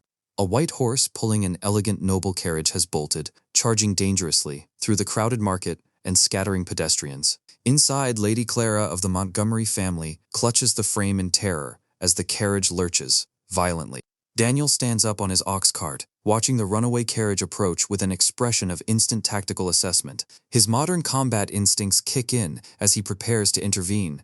Drawing his bow with practiced ease, Daniel aims with absolute precision at the charging white horse. His muscular arms and focused gaze emphasize his newly mastered infallible archery skill. With a graphic thud, his arrow strikes the white horse directly in the center of its forehead. A small burst of blood and a golden system glow appear at the impact point, indicating a lethal, precise hit. The white horse collapses onto the stone-paved street, its mouth agape and eyes rolling back. The carriage behind it begins to skid and tilt violently, while bystanders in the background watch in horror.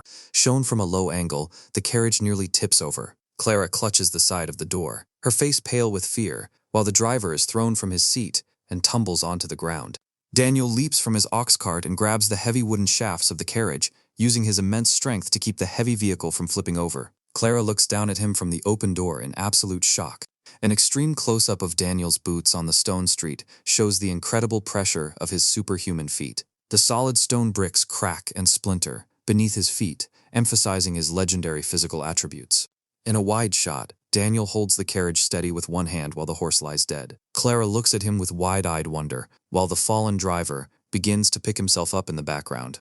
A group of city residents, including an elderly man and a woman holding a child, stare at Daniel with their mouths open in total disbelief, witnessing his impossible display of raw power. Daniel remains calm and stoic, adjusting his leather arm guards despite just performing a legendary feat. A guard watches him suspiciously from the background, noting his dangerous strength. Daniel reaches out his hand toward the carriage, offering to help Clara step down with polite, professional distance. A close-up of Clara shows her eyes shimmering, completely captivated by the man who just saved her life. Her elegant hair ornaments and pearl earrings frame her refined, glowing face.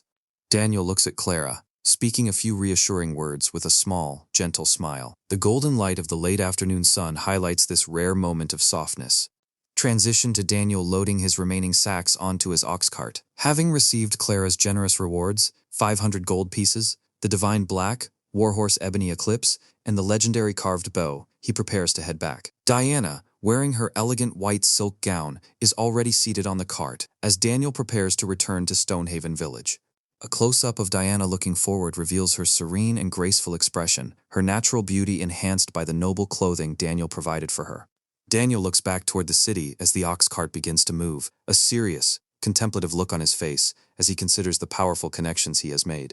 Daniel and Diana are shown sitting together on the cart as it travels at sunset, talking quietly. Daniel looks relaxed, and Diana gazes at him with a soft, affectionate expression. A close-up of Diana shows a faint, beautiful smile and a warm glow in her eyes as she looks at Daniel, signifying her growing sense of security with him.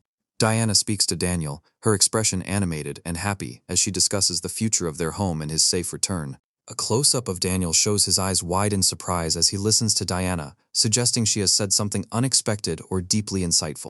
The two lean in closer to each other, their faces only inches apart as strong, romantic tension fills the air, framed by the warm orange and purple sunset. An extreme close-up of Diana's face captures her soft, expectant gaze, while Daniel's hand is visible gently brushing back a lock of hair from her temple. Diana reaches over and pulls a thick brown cloth over the tiger pelt on the cart, hiding their valuable haul from prying eyes as they travel. A close-up of the tiger pelt's vibrant stripes serves as a reminder of Daniel's prowess and the wealth they are carrying. Diana looks at Daniel with a serious expression, warning him to be careful as they approach the outskirts of the village. Lord Dominic, the governor, is shown in his official red robes standing in the village, looking authoritative and composed. A younger official stands behind him, lending state authority to Master Miller's pursuit. Diana looks concerned and confused by the presence of these high-ranking officials in her village as they approach the gate. Diana stands facing Lord Dominic, who is holding a large scroll containing the purchase contract, speaking to her with a serious and uncompromising expression. Diana looks forward, with a look of dawning realization and shock. Peter, the village youth, is visible in the background, looking highly suspicious of the noble. A close-up of Peter shows him looking angry and defensive, his jaw set in, defiance of the outsiders who have come to claim his sister-in-law. Peter steps forward and points an accusing finger at Lord Dominic and the guards, defending Diana and Daniel's honor.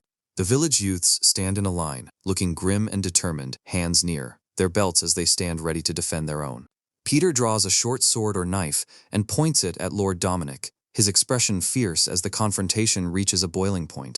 Diana looks on with a terrified and pleading expression, trying to stop the violence before it starts, and pleading with Peter to lower his weapon. A stylized flashback or vision shows three warriors riding horses through a golden field of tall grass toward distant mountains, representing a dream of peace. The warriors have stopped, one drinking from a wine gourd, while a small girl in the foreground claps her hands, capturing a simpler, happier memory. Back in the village, Diana looks at the official with a saddened, resigned expression, realizing the danger of defying the noble house. Daniel looks on from his cart, watching the confrontation with a cold, tactical gaze, calculating his next move. A wide shot of the village street shows the ox cart parked nearby, and Diana stands at the fence, looking away as the tension in the village reaches a breaking point. Inside the hut, Edgar, the uncle, has his hands on his head, looking like he is losing his mind with fear and greed. A supernatural or visionary shot shows Diana's face glowing in a blinding white light, her eyes closed, suggesting a moment of divine revelation or the system affecting her. Diana is shown crying, her face streaked with tears, devastated by a terrible choice she must make to protect those she loves. Edgar sits on the edge of the bed in the hut, looking absolutely terrified of the consequences. A close-up of Diana shows her weeping silently, her elegant hair ornaments the only sign of her noble potential. Edgar looks at Diana and speaks with a desperate, shaky voice, trying to justify selling her for a gold coin. An extreme close-up. Inside the dimly lit, rustic hut, Diana stands pale and quiet, looking toward the open door, where a bright, hazy light pours in. In the foreground, the blurry back of her Uncle Edgar's head is visible as he watches her, desperately trying to justify his betrayal.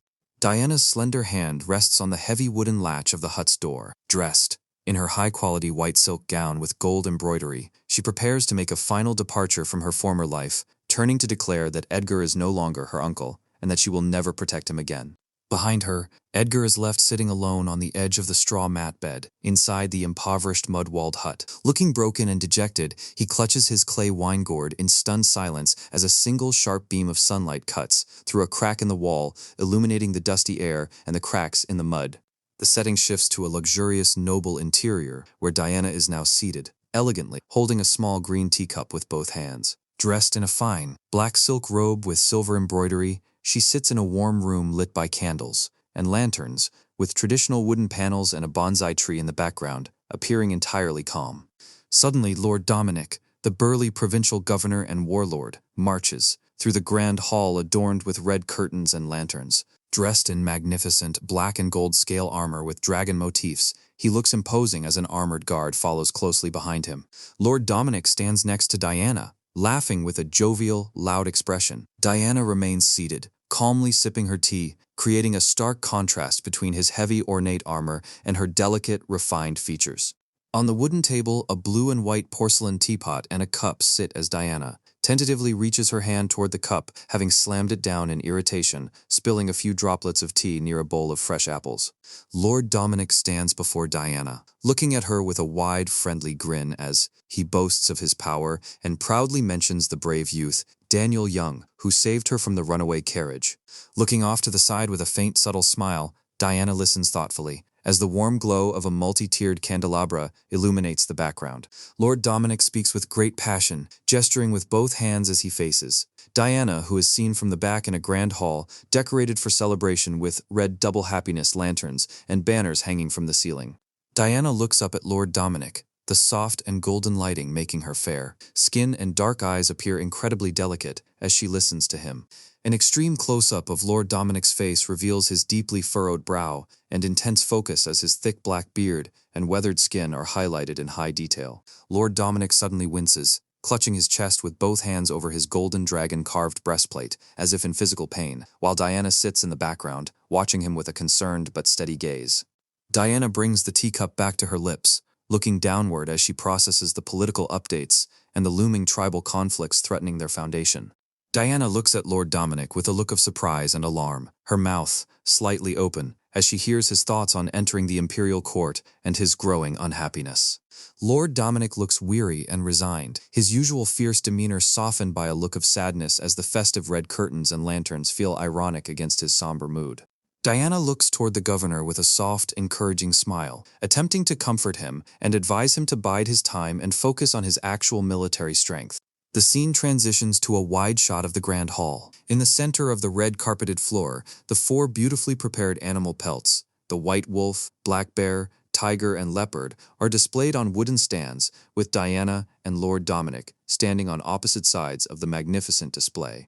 Standing near the tiger pelt, Diana speaks self-assuredly to Lord Dominic, explaining that these flawless skins were hunted by Daniel Young, as the room fills with smoke from burning candles. Lord Dominic throws his head back in a loud, boisterous laugh, absolutely, delighted by her words and the exceptional birthday gift she has prepared. Leaning over a table, the governor inspects the wolf pelt with intense curiosity, his large armored hands resting on the table as he examines the impeccable workmanship. In a tight close-up, the governor leans in close to the fur, his eyes wide with amazement as he realizes the incredible skill required to harvest pelts without a single scar.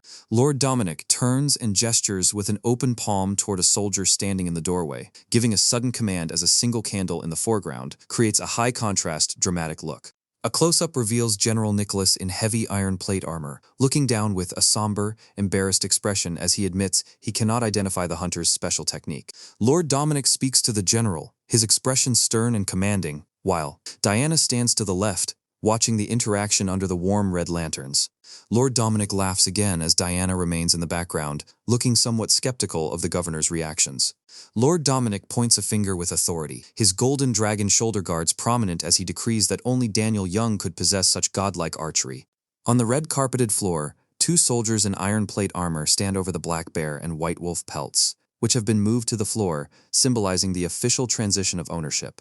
Diana looks upward with a look of pride and quiet confidence, her status as a legendary beauty evident in the refined lighting of the palace. In a wide shot of the grand hall, the advisor Mr. Richard, in his blue robes, joins them, performing a highly respectful bow before Lord Dominic and Diana. Lord Dominic is now seated on his massive, ornate wooden throne, hands resting on his knees, as he prepares to listen to Mr. Richard's report. Mr. Richard stands before the seated governor, holding out a report regarding the tribal attacks in Westfield County, while Diana sits to the left and General Nicholas stands guard on the right. Looking at the document, Mr. Richard has a faint, knowing smile, calculating how to use this crisis to their advantage. A close-up of a hand resting on a table next to a sealed beige envelope reminds the leaders of Daniel Young's potential role in the region. Lord Dominic looks at Mr. Richard with a skeptical, calculating expression, weighing the advisor's words carefully against the backdrop of fine vases. Diana and Mr. Richard are seen together in a medium shot, Diana remaining calm, while Mr. Richard strokes his goatee thoughtfully under the lattice windows.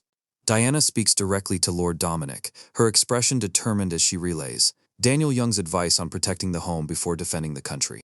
In a front-on close-up, Diana looks regal and untouchable, her eyes fixed forward with a piercing gaze against a golden screen carved with dragon patterns.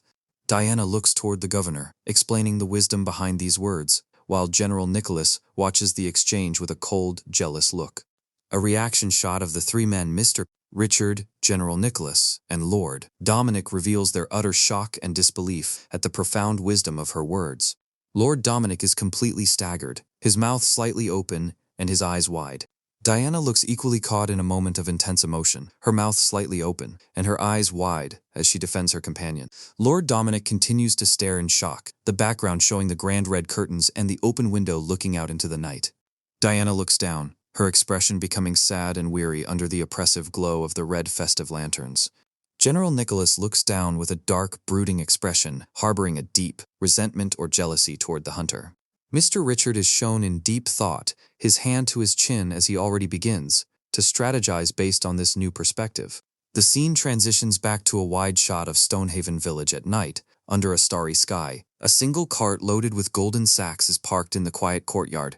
Daniel Young, dressed in his hunting gear, stands in the courtyard talking to Gideon, who looks up at him with a mix of respect and apprehension as he is instructed to move the items inside. A close-up of the village youth shows a look of pure joy and excitement, illuminated by a warm orange light. Daniel looks out toward the village gate in profile, his expression serious and alert, ensuring the area is secure before heading inside. Inside the bedroom, Diana is shown looking downward, her face shadowed and deeply saddened by the emotional toll of her uncle's betrayal and the impending threats. Daniel approaches, and a close-up shows their hands, one large and rough, one small and delicate, joined together, representing his promise of absolute protection. An extreme close-up of Diana's eyes shows her weeping silently, large. Under the bright glow of the full moon, Daniel Young holds Diana's trembling hands in his large, scarred palm. He looks at her weeping, tear-stained face with an intense, reassuring expression, promising her that as long as he is there, no one will ever be able to harm her. Daniel then turns to Peter, directing him to safely guide his sister-in-law back into the house. Peter nods, stepping forward to escort Diana inside while she casts one last lingering look back at Daniel. Inside the humble cottage, the door is thrown open to reveal Edgar cowering on the dirt floor in absolute terror. Bruised and bound, he desperately kowtows before the imposing figure of Lord Dominic, begging for his life and offering to work like an ox or a horse to escape punishment. Daniel Young steps into the room, standing tall and unyielding as he faces Lord Dominic, directly addressing the Oak Ridge Montgomery family representative. He calmly asserts that he has no interest in knowing the man's name, declaring only one clear truth: Diana is now his wife. Daniel maintains a cold, unwavering focus, staring directly into the eyes of the governor within the low-ceilinged rustic cottage. He reaches into his robes and firmly places a written document of severance onto the wooden table under the dim candlelight. Standing in the center of the room, Daniel reveals the secret of the document, explaining that because Edgar has no biological relation to Diana, the indenture contract he signed is entirely null and void. Lord Dominic looks down at the ancient scroll, his eyes widening in sheer shock and distress as he processes the validity of the document. Daniel stands tall in the center of the room, calmly reminding the sweating governor that as a servant of the prestigious Montgomery mansion, he should understand the rules of the law better than anyone. To emphasize his point, Daniel places his bare hand on a solid wooden pillar and squeezes, instantly splintering the wood with a loud crack, causing the terrified governor to stumble back in horror. Leaning in close, Daniel fixes the man with a calm, predatory gaze, warning him that he is fully prepared to match him step for step, whether through the courts or underhanded tricks. Lord Dominic falls backward into a wooden chair, pale and completely submissive, under the weight of Daniel's overwhelming presence. Daniel extends his hand commandingly, questioning whether a distinguished noble clan like the Montgomery family would truly risk their reputation over such a reckless matter. As Lord Dominic stammers in submission, admitting his mistake, the old indenture agreement is held over the candle flame, catching fire and turning to ash. Daniel stands with his head slightly bowed, asserting his quiet dominance over the room. He knows that his knowledge of the High Minister's private summons is a secret only the highest nobility should know, a fact that terrifies the governor far more than any physical threat.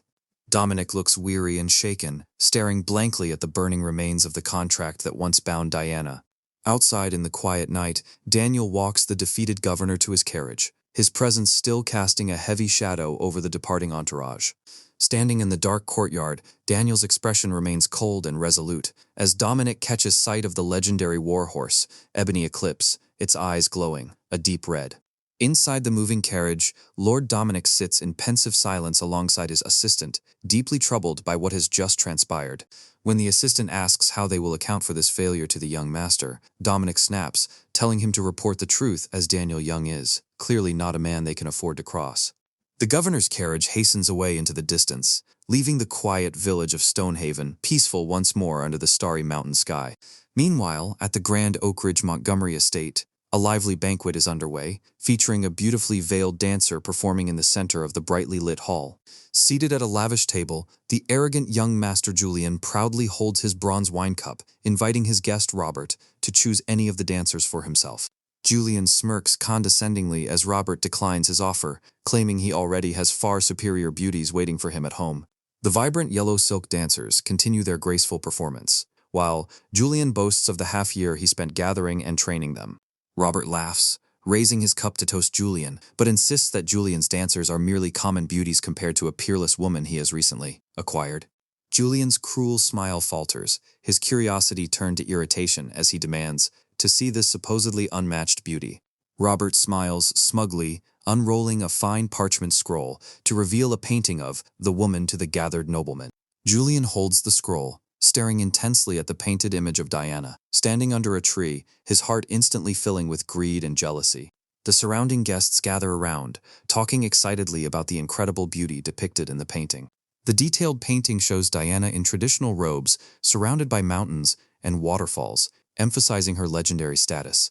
Julian's expression turns sharp and angry, deeply envious of the hunter, who currently protects such a rare prize. Slamming his bronze cup onto the table, Julian stands and demands to know why his men have failed to bring this woman to him. Master Miller enters the hall, bowing nervously as Julian demands an explanation for his empty-handed return. Master Miller trembles as he kneels before the young master, pleading for forgiveness. The quiet, luxurious study remains tense as the servant kowtows deeply, explaining his failure. Julian listens with growing rage as Miller explains that Daniel Young is no ordinary peasant and possesses deep knowledge of the High Chancellor's inner workings. Furious, Julian kicks the table, sending vessels clattering across the floor in a fit of temper. Julian stands defiantly before his ornate golden dragon throne, refusing to believe that a true noble descendant would ever settle in the countryside to marry a village girl. With his eyes glowing with an unnatural fierce orange light, Julian lets his rage consume him. He orders his personal guards to accompany the servants back to Stonehaven Village to thoroughly unmask Daniel Young's true identity. Julian vows to himself that he will eventually trample Daniel under his feet and claim Diana for himself. The scene transitions back to the peaceful, lantern-lit streets of Stonehaven Village during a quiet evening. The village rests quietly under a thin crescent moon, a stark contrast to the dark schemes being plotted in the city. The next morning, the bright sun shines over the lush green hills as Daniel walks calmly down a dusty country road. Daniel greets the village youths warmly as they cross paths in the open fields. Suddenly, Toby is seen running at full speed down the dirt road, kicking up a trail of dust. Breathing heavily and crying out in panic, Toby reaches Daniel and points urgently back toward the village. Daniel's face hardens as he listens to the boy explain that an exceptionally beautiful woman has arrived at his house, demanding to see him. Recognizing the potential danger, Daniel immediately turns and walks briskly back toward the village courtyard. In the courtyard, a grand noble carriage sits parked alongside an ox cart loaded with golden sacks, drawing a crowd of curious onlookers. Diana stands in the courtyard, looking highly alarmed by the unexpected and heavily guarded arrival. Diana turns toward the source of the commotion, her eyes wide with concern as a high-ranking noblewoman steps forward. Clara, dressed in an elegant white and silver gown, looks back at Diana with deep worry. The two women stand face to face in the humble courtyard, their high-quality noble gowns presenting a striking contrast against the rustic village background. Clara gazes at Diana's legendary beauty with a mixture of soft admiration and profound sympathy. Offering a warm and reassuring smile, Clara reaches out to ease the tension between them. Clara places her hands gently over Diana's, offering a sisterly gesture of support and protection. Her warm smile quickly fades, replaced by a look of deep concern as she warns Diana of the dark forces and dangers heading their way. As Clara prepares to depart, her servants bow respectfully, guiding her back toward the waiting carriage. Clara shares one last encouraging exchange, trying to offer hope to a grateful but deeply uncertain Diana. Clara stands outside the bamboo fence, looking at Diana with genuine, sisterly warmth. She suggests that from now on, they should refer to each other as sisters and visit one another frequently. Diana lowers her gaze, her face soft and thoughtful as she hesitates. She gently responds that while it would be wonderful, they must wait for her husband to return before accepting such generous gifts.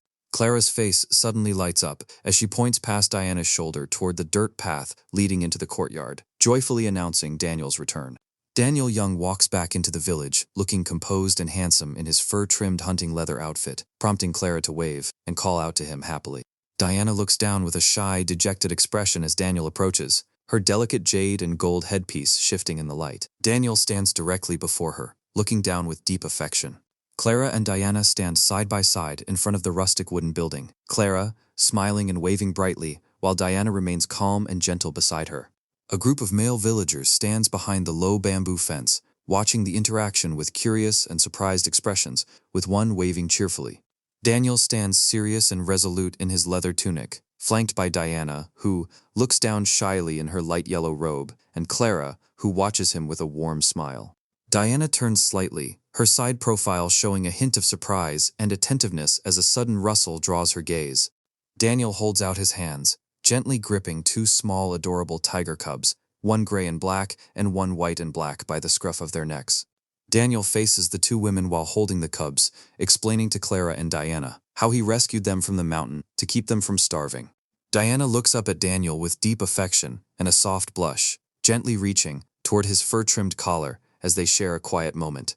Clara, Diana, and Daniel stand together, Clara talking warmly to Diana, while Daniel stands protectively by their side. Clara smiles knowingly at Diana, whose wide-eyed, blushing profile reveals her shyness in front of their guest. Diana turns away, walking toward the warm, clay-walled kitchen to check on the lunch preparations and give them space to talk. Daniel turns to Clara with a surprised, animated expression, playfully asking if her grand procession was meant to deliver betrothal gifts to him. Clara laughs heartily at his teasing, covering her mouth with her sleeve in an elegant, light-hearted gesture. Her laughter subsides, and she looks at Daniel with a pleased, warm smile, admitting that such an idea is not entirely out of the question. Daniel's expression immediately turns serious and determined under his purple headband, prompting her to speak of her true purpose. Clara stands close to Daniel, explaining her father's stubborn obsession with the imperial court and her decision to return to the Western Marches. Clara looks slightly surprised as Daniel quickly deduces her intent, realizing he understands her heart completely. Looking down thoughtfully, Clara admits her limitations as a woman and proposes that they head to the Western Marches together as equal partners. Daniel looks forward with a contemplative profile, listening closely to her earnest offer. Clara looks calmly at him, noting that his extraordinary perseverance is far too great for him to remain a simple hunter. The camera pans to a large stack of broken wooden bows and arrows piled in the middle of the yard, proof of his tireless practice. Clara looks at the pile of broken bows, curious and impressed, asking if he truly wishes to stay trapped in this tiny mountain village forever. The scene transitions to a festive night where villagers and soldiers gather around a roaring bonfire to eat, drink, and celebrate. Daniel stands near the warmth of the fire, watching Toby and the other village boys laugh and arm wrestle while he contemplates the impending great rebel uprising. Clara stands nearby in a luxurious dark gray and silver embroidered silk robe, watching the happy celebration with a soft, content smile. The orange glow of the campfire illuminates Daniel's pensive face as he reflects on the inevitable war and the lives he must protect. At the edge of the crowd, a woman's hands nervously clutch her elegant silk dress next to an ancient bronze wine cup resting on the table. Diana looks down shyly under the bonfire's warm glow, asking Daniel what is on his mind. Daniel looks at her with a surprised, open expression, touched by her melancholic but tender gaze. Clara steps forward into the circle, proposing a dance and song to liven up the joyful gathering under the starry night sky. Clara begins to sing passionately, her voice rising toward the moonlit sky as glowing embers drift around her. She gestures gracefully while she sings, completely captivating the watching villagers. 3 village women play traditional pipas and a hand drum to accompany Clara's beautiful melody. Clara performs an elegant traditional dance, spinning with her arms raised while the village boys watch with wide, amazed eyes. In an extreme close-up, Clara's eyes briefly glow with a mystical, intense amber light as she pours her heart into the performance. Nearby, Peter and Hunter chat over their drinks, whispering about how gently Clara looks at Daniel. 2 other village boys playfully nudge each other, agreeing that anyone would be drawn to Daniel's handsome and powerful nature. Gideon sits quietly at a separate table, thoughtfully eating a roasted chicken leg while observing the festivities. Clara spins gracefully around the roaring fire, ending her performance by extending her hands to invite Daniel and Diana to join. Daniel looks warmly at Diana, who sits blushing beside him, and pulls her up to join the dance. The 3 of them hold hands, spinning in a joyful circle around the blazing bonfire with the cheering villagers. Daniel steps forward, holding a large, ancient bronze cup high in the air to toast to their good days ahead. The villagers raise their clay bowls and jars in unison, returning the toast with ecstatic cheers. Late at night, the celebration ends, leaving several heavily intoxicated villagers sleeping peacefully on the ground. Daniel walks unsteadily through the yard, gently helping a sleepy young Toby who is rubbing his eyes. Looking tired but amused, Daniel smirks gently at the boy before heading toward his quarters. Under the bright full moon, Daniel opens his coat, revealing his highly defined, muscular chest as he prepares to sleep. He collapses heavily onto his bed, leaning over a startled Diana, who lies, wide-eyed in the dimly lit room. An extreme close-up of Diana's expressive brown eye shows her looking up in surprise and intimacy at his sleeping face. The next morning, Daniel wakes up bare-chested under a gray blanket, rubbing his forehead in exhaustion. Diana enters the rustic room, carrying a steaming wooden bowl of hangover soup, looking toward him with care. She looks down at him with a gentle, concerned expression, urging him to drink the soup to ease his discomfort. Daniel takes a sip but suddenly chokes, a trickle of the dark liquid dripping from his lip as he coughs. Diana watches him with a mix of sadness and quiet determination, mentioning that Clara departed early with a heavy heart. Tears stream down Diana's cheeks as she softly tells him that she knows Clara, likes him, and would not hold him back if he chose to marry her. Diana kneels beside the bed, weeping and pleading while holding his hand tightly.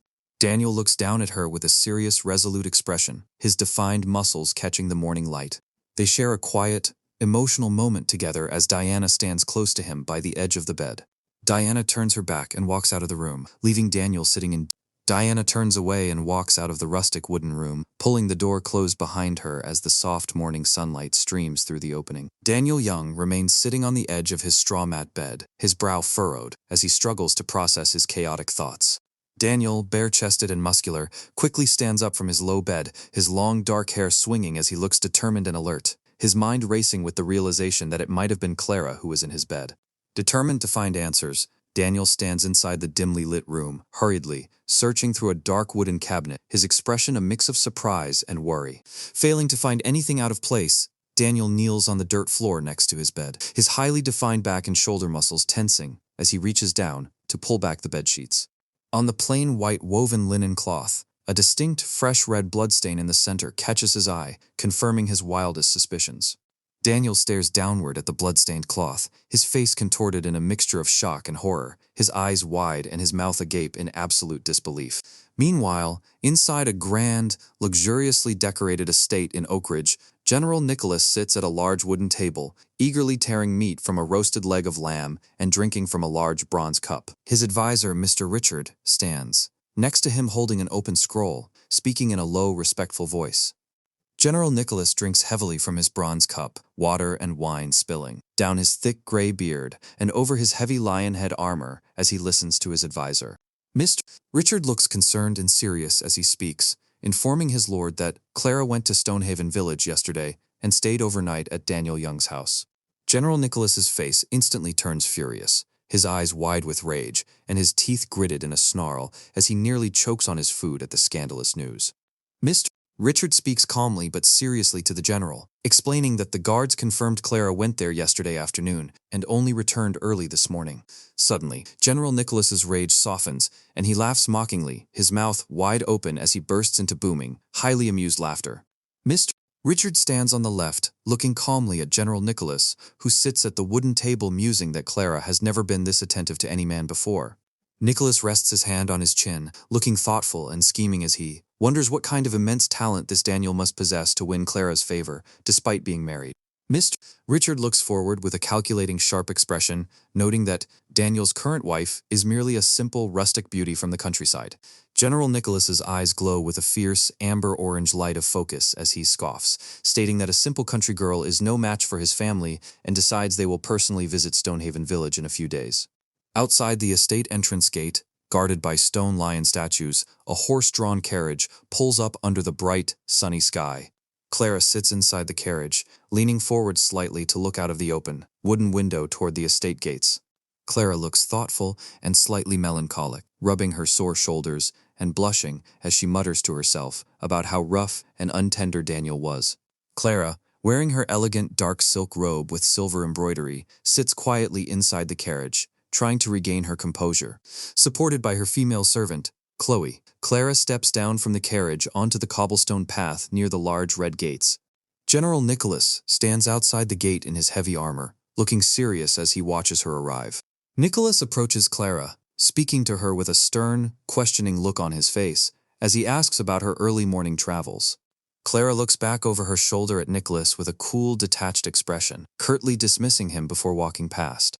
Nicholas looks toward Clara and her maid as they walk past him through the gate, his expression filled with deep frustration and suspicion. Clara and her maid walk side by side toward the large wooden gates of the estate, leaving Nicholas standing alone under the clear blue sky. Left outside, Nicholas notices the carriage assistants unloading a massive pile of high-quality animal furs and pelts from the cart. Nicholas places a heavy hand on the shoulder of a young servant, demanding to know where such high-quality pelts came from. The young soldier looks terrified and nervous, sweating under the intense gaze and heavy aggressive grip of General Nicholas. Standing in a wide, commanding pose, Nicholas questions the bowing servant, his face contorting with absolute jealousy as he learns they were a gift from Daniel of Stonehaven Village. Nicholas rides his brown horse, pulling the reins in a fit of pure rage as the horse rears up near the stone lion statues. That night, Nicholas visits a dimly lit study, kneeling anxiously before a traditional diviner to ask about his marriage alignment with Clara. The diviner, wearing his feather-adorned hat, gestures with open hands as he gravely explains that the alignment is extremely ominous. The diviner sits at his table holding a cracked turtle shell, looking deeply, troubled, as he reveals that a soaring eagle has severed Nicholas's marriage path. Furious, Nicholas slams his armored fist onto the wooden table, shattering it into splinters and destroying the oracle bone. Suddenly, two sharp fragments of the shattered turtle shell magically fly up and cover the diviner's closed eyes. The diviner falls backward onto the floor in agony, clutching his face as a sudden, bright burst of fire erupts from his eyes. Nicholas looks on in absolute shock and terror, backing away against the wall, with his mouth open and eyes wide at the terrifying prophecy. The next day, Daniel stands bare-chested and muscular in the village courtyard, drawing a wooden recurve bow under the warm sun. Daniel grips the bow tightly and releases the arrow, triggering his glowing blue system interface with a sharp release. Daniel's highly defined torso muscles tense as he draws another arrow, feeling his physical attributes multiply tenfold. Daniel stands in the courtyard, aiming his gold-carved dragon bow at a distant wooden target as chickens roam the dirt ground. He fires 3 arrows in rapid succession, all of them hitting the central red, bullseye in a tight, precise cluster. A glowing blue holographic screen floats before his eyes, displaying his newly upgraded skill, arrows like a chain of pearls.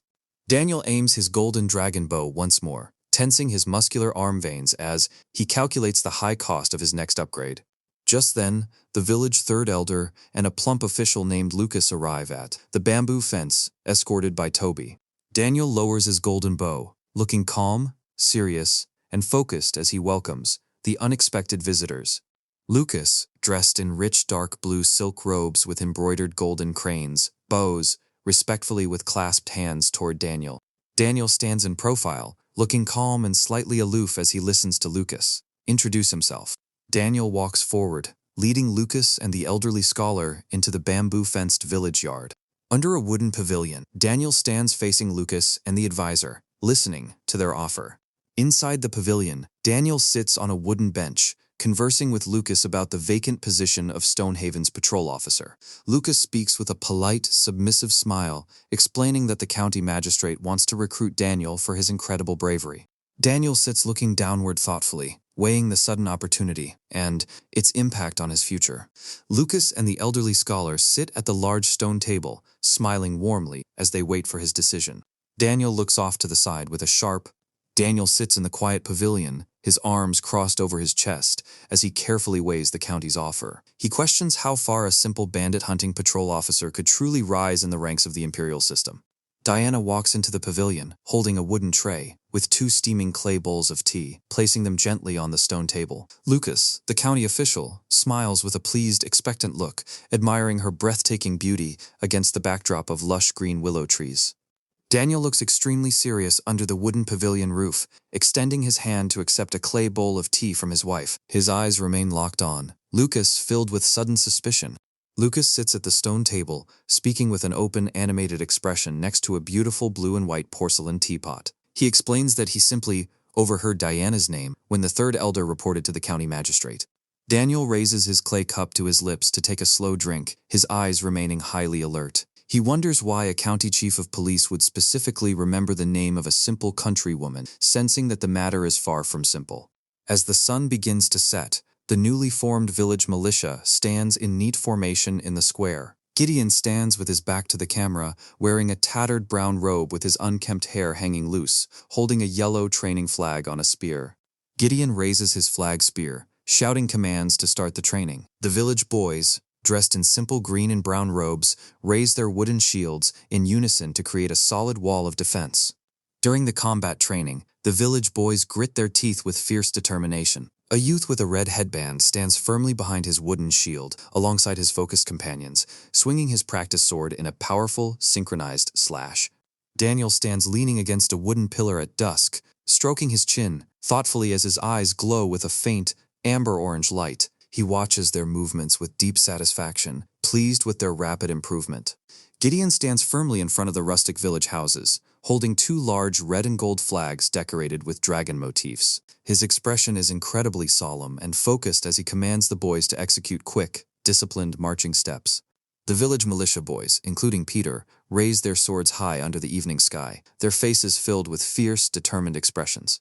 Daniel leans against the wooden pillar, smiling confidently with his arms crossed as the warm golden light of the sunset illuminates the peaceful mountains behind him. He recognizes that these 40 disciplined men will form the foundation of his future army.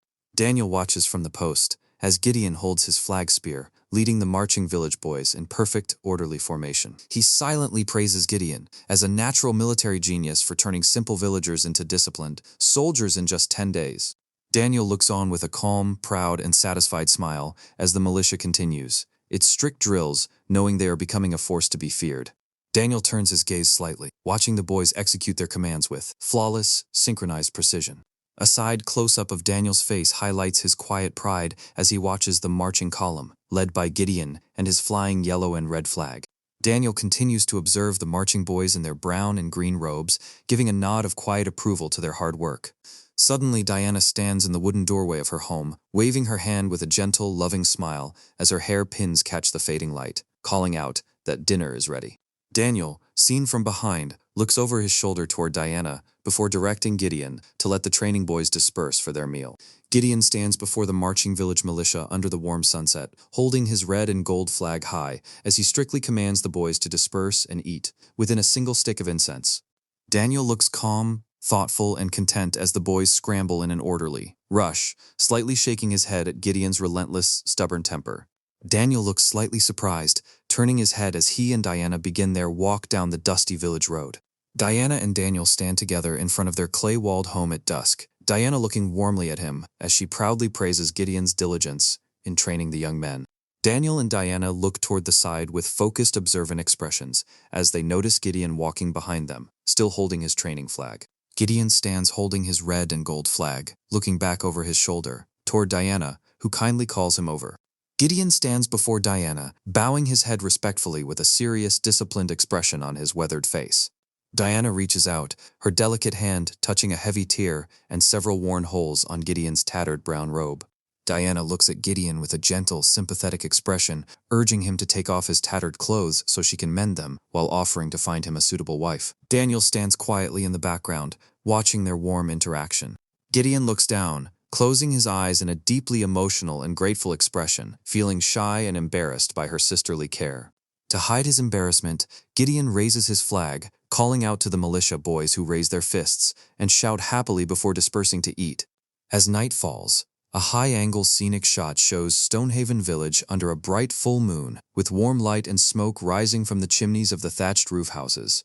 Gideon walks down a quiet forest path at night, approaching a fresh grave mound, decorated with a beautiful, colorful bouquet of flowers.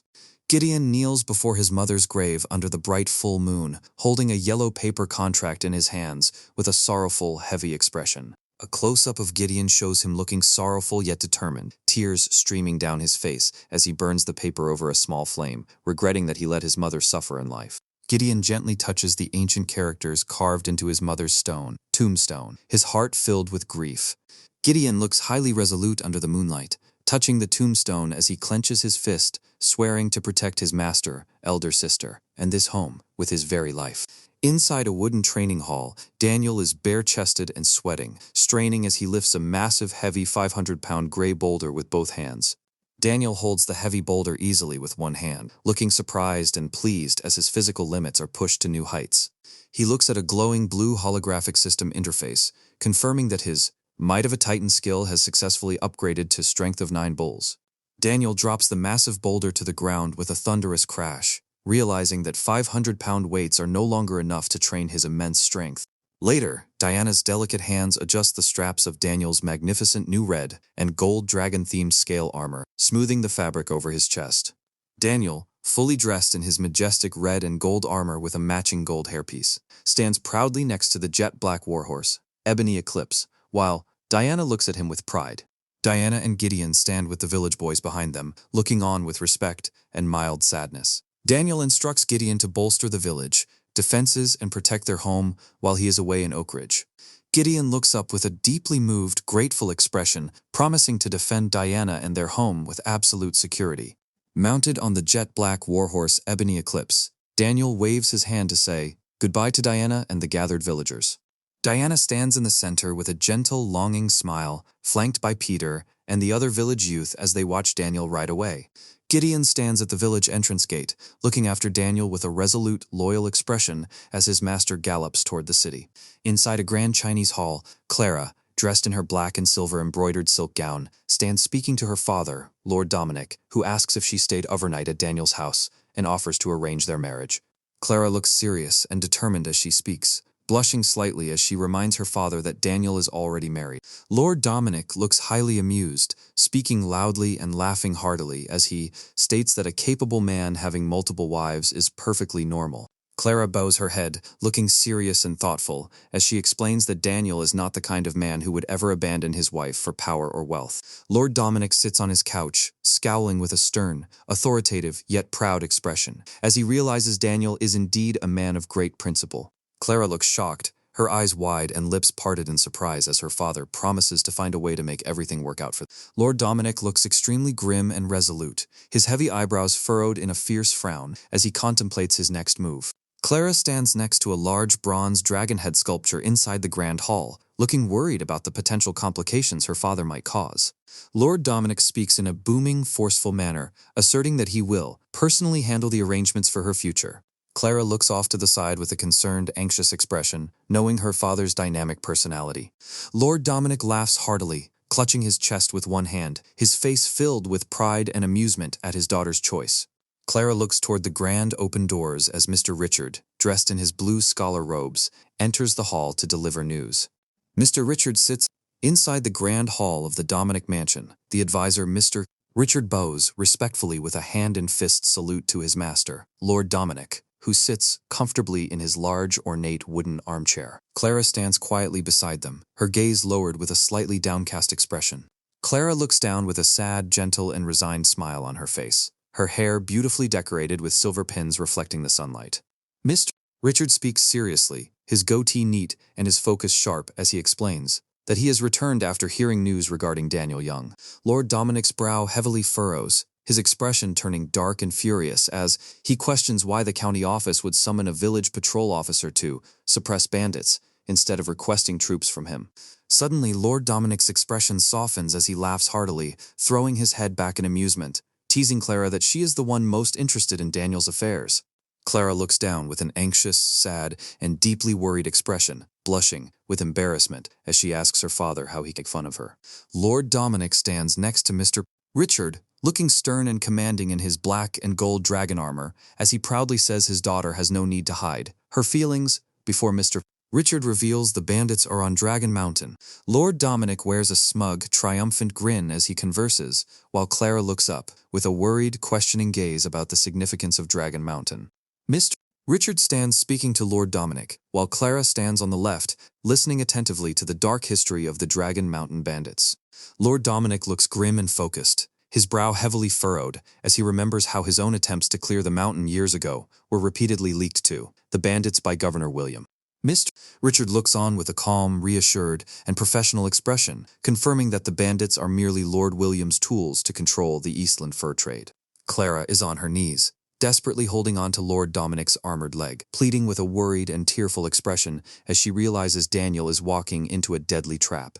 In a sepia-toned historical flashback, Lord Dominic, riding a dark brown horse, leads a massive army of heavily armored cavalry soldiers carrying black banners with Chinese characters.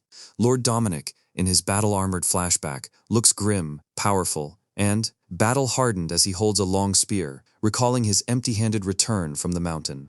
Back in the present, Lord Dominic sits on his wooden couch, looking down with a grim and thoughtful expression as he considers whether Governor William is directly behind this.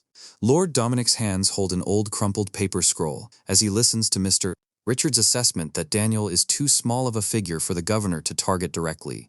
Clara stands beside Mr. Richard, looking at Lord Dominic with a hopeful, waiting expression, pleading that with hundreds of bandits on the mountain, Daniel's 20 men stand no chance. A close-up of Clara's delicate hand shows her clutching the fabric of her black silk robe, her jade pendant shifting as she trembles with fear for Daniel's life.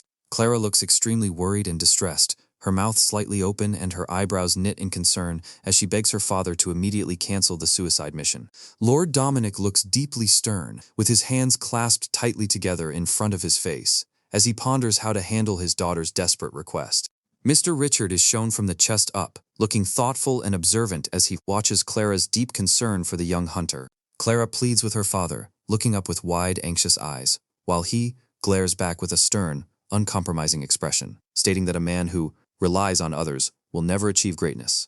An extreme close-up of Lord Dominic's face shows his intense resolve as he decides that while he won't let his future son-in-law die, this crisis is a necessary test. Mr. Richard sits calmly at the table, listening carefully to the Lord's plan. Clara looks anxious, sad, and slightly helpless as she listens to her father's refusal to directly intervene. Lord Dominic stands beside Mr. Richard, smiling broadly and looking very pleased with himself as he watches his daughter's concern.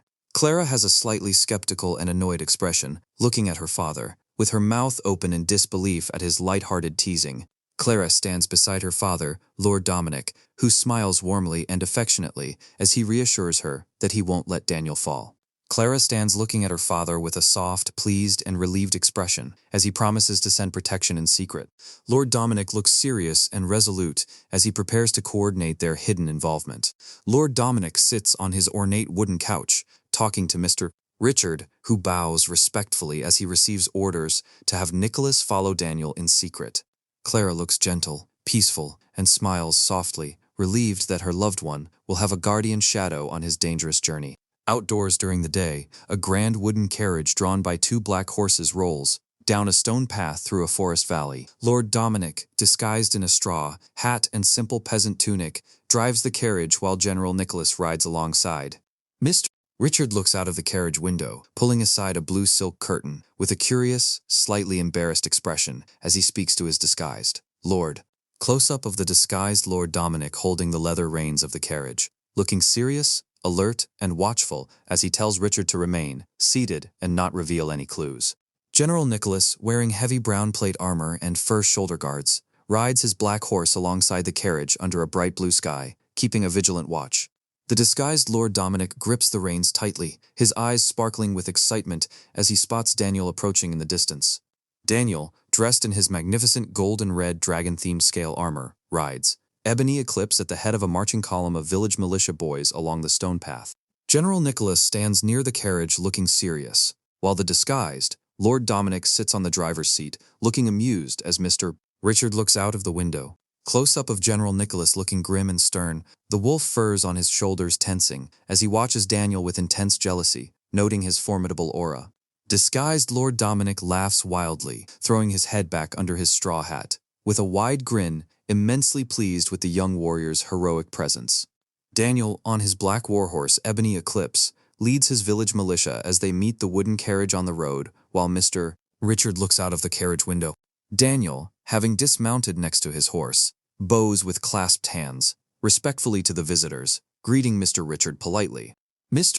Richard leans out of the carriage window, speaking warmly to Daniel as he explains that he came specifically to find him on this road. Close-up of Daniel looking calm, polite, and attentive as he listens to Mr. Richard ask if he is indeed heading to Dragon Mountain. Daniel stands in his red and gold armor next to Ebony Eclipse, while General Nicholas, and the disguised Lord Dominic listen closely near the carriage. Mr. Richard speaks from the carriage window, stroking his goatee as Lord Dominic, and General Nicholas listen, warning Daniel of the hundreds of fierce bandits waiting for him. Daniel looks at the visitors with a calm, polite, and neutral expression, instantly realizing that this special trip was meant as a vital tip-off. Mr. Richard speaks with a thoughtful, analytical gaze, revealing that it was Miss Clara who was deeply concerned and sent him to deliver the warning. A close-up of Daniel's sharp, intelligent eyes under his black headband shows him processing the warning while keeping a quiet eye on the unusual carriage driver.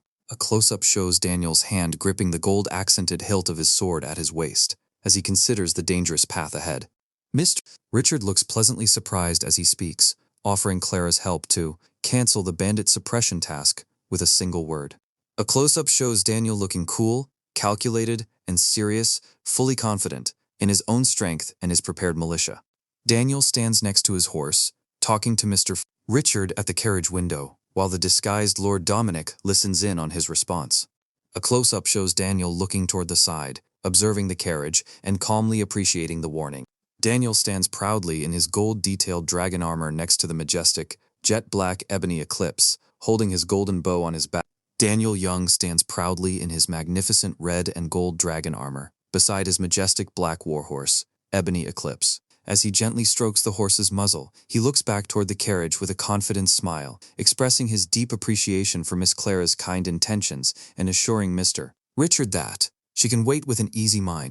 Watching this exchange from the driver's seat, Lord Dominic, disguised in a tattered brown robe and a woven straw hat, keeps his gaze fixed on Daniel with a grim, calculating, yet intensely watchful glare. Inside the carriage, Mr. Richard leans out of the wooden window, raising his hand to his chin as he contemplates Daniel's striking confidence and heroic spirit. From the window of the carriage, Mr. Richard's hand appears, holding a ring of large, old brass keys that catch the light. Mr. Richard offers the heavy ring of keys to Daniel, explaining that Miss Clara has gifted him a mansion inside Oak Ridge City to make his stay convenient, while the village militia stands in a neat line in the background, observing the gesture. Surprised by the generous offer, Daniel steps closer and leans in near the window, covering his mouth to whisper a secret message directly into Mr. Richard's ear, explaining that because of the hidden dangers of this trip, he cannot accept the mansion. After delivering his warning, Daniel mounts Ebony Eclipse and signals his men to move out, leaving the village militia boys standing in two neat rows at attention as the carriage begins to roll down the dirt path. As the carriage travels, Lord Dominic walks on foot in his peasant disguise, while Mr. Richard leans out of the window to look back, and General Nicholas follows closely on horseback. The group proceeds along the wide stone road, with the disguised Lord Dominic walking beside the carriage, General Nicholas holding his massive polearm on his left, and Daniel visible riding in the distance on the far right. Inside the carriage, Lord Dominic sits upright, adjusting his robes with a stern and thoughtful expression while the blue curtains sway beside him. As he reflects on his daughter's choice, a highly satisfied and confident smile spreads across Lord Dominic's face. The journey continues down a long, winding stone road stretching toward the distant mountains, led by General Nicholas riding steadily ahead. Unable to contain his delight, the disguised Lord Dominic breaks into a hearty, happy laugh inside the carriage, incredibly proud of the young warrior. Lord Dominic leans toward the window to speak with Mr. Richard, who is riding alongside the carriage, deep in thought and stroking his chin. Suddenly, Lord Dominic leans out further, his expression shifting to one of absolute shock as he listens to Mr. Richard's next words. Under the bright blue sky, Mr. Richard continues to ride calmly, looking back toward the carriage window with a knowing, curious gaze. Mr. Richard speaks openly, revealing that Daniel's final whispered words to him were to draw the snake out of its cave. Hearing this, the disguised Lord Dominic is left utterly stunned and alarmed, his mouth agape as the true depth of Daniel's intellect sinks in.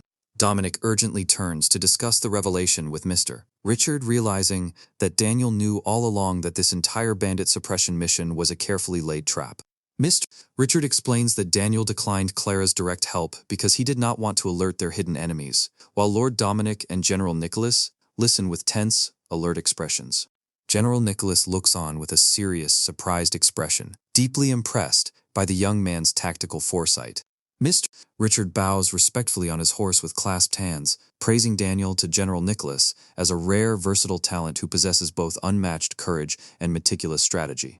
Lord Dominic slowly strokes his beard, looking out the carriage window with a calculating, highly pensive expression as he realizes the potential of his future son-in-law. Overjoyed by the brilliant move, Lord Dominic throws his head back and laughs wildly inside the carriage, celebrating the sheer genius of Daniel's plan. As night falls, Daniel, clad in his gold and red armor, leads his militia boys into the warm lobby of the Welcome Inn, where local guests are quietly playing Go at wooden tables. Daniel steps up to the counter and places a heavy, gleaming gold medallion onto the wood, looking commanding as Peter and the other boys stand closely behind him. The plump innkeeper stares down at the massive gold medallion, his eyes wide and mouth open in complete astonishment at such a generous payment. With the lodging secured, Daniel walks through the inn, warily scanning his surroundings as warm light filters through the window grates over the Go players. Daniel walks through the center of the lobby, flanked closely by a serious-looking Peter and another village boy, as they remain highly observant of their new environment.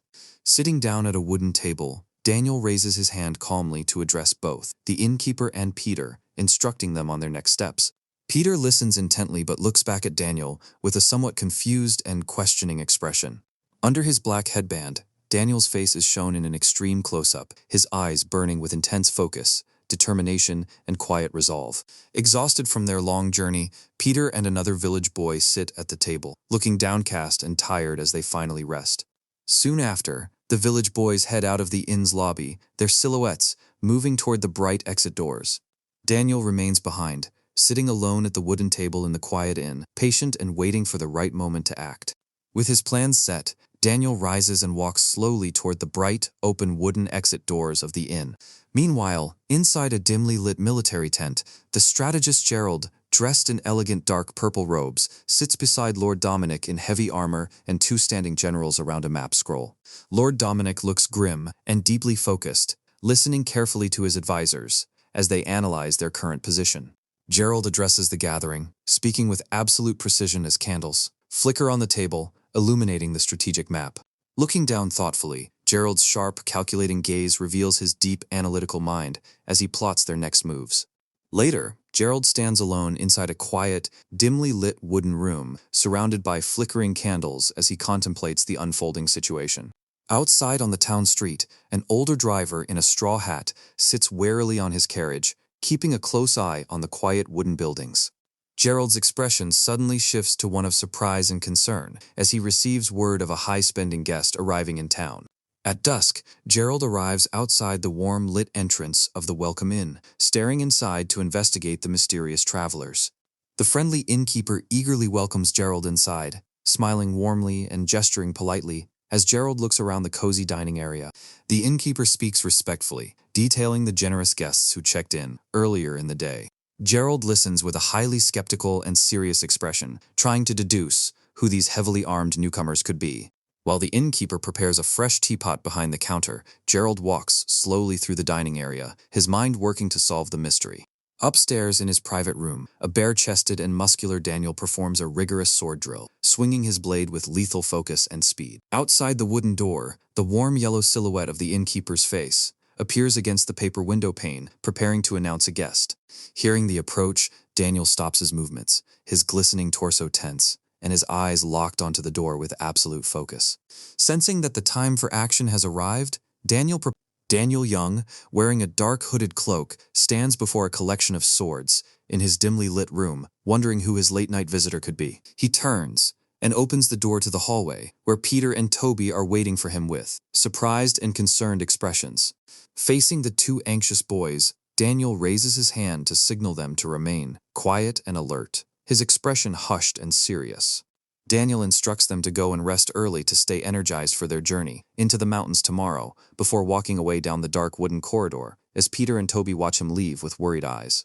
Daniel arrives at a private room within the Welcome Inn, where the strategist Gerald sits calmly at a wooden table with a teapot and cups. Daniel, in his dark hooded outfit, quietly stands next to him as Gerald looks up to greet him. Daniel sits down across from the strategist, keeping his composure as they begin their conversation. Gerald, seen from behind in his elegant dark purple embroidered robe, listens intently.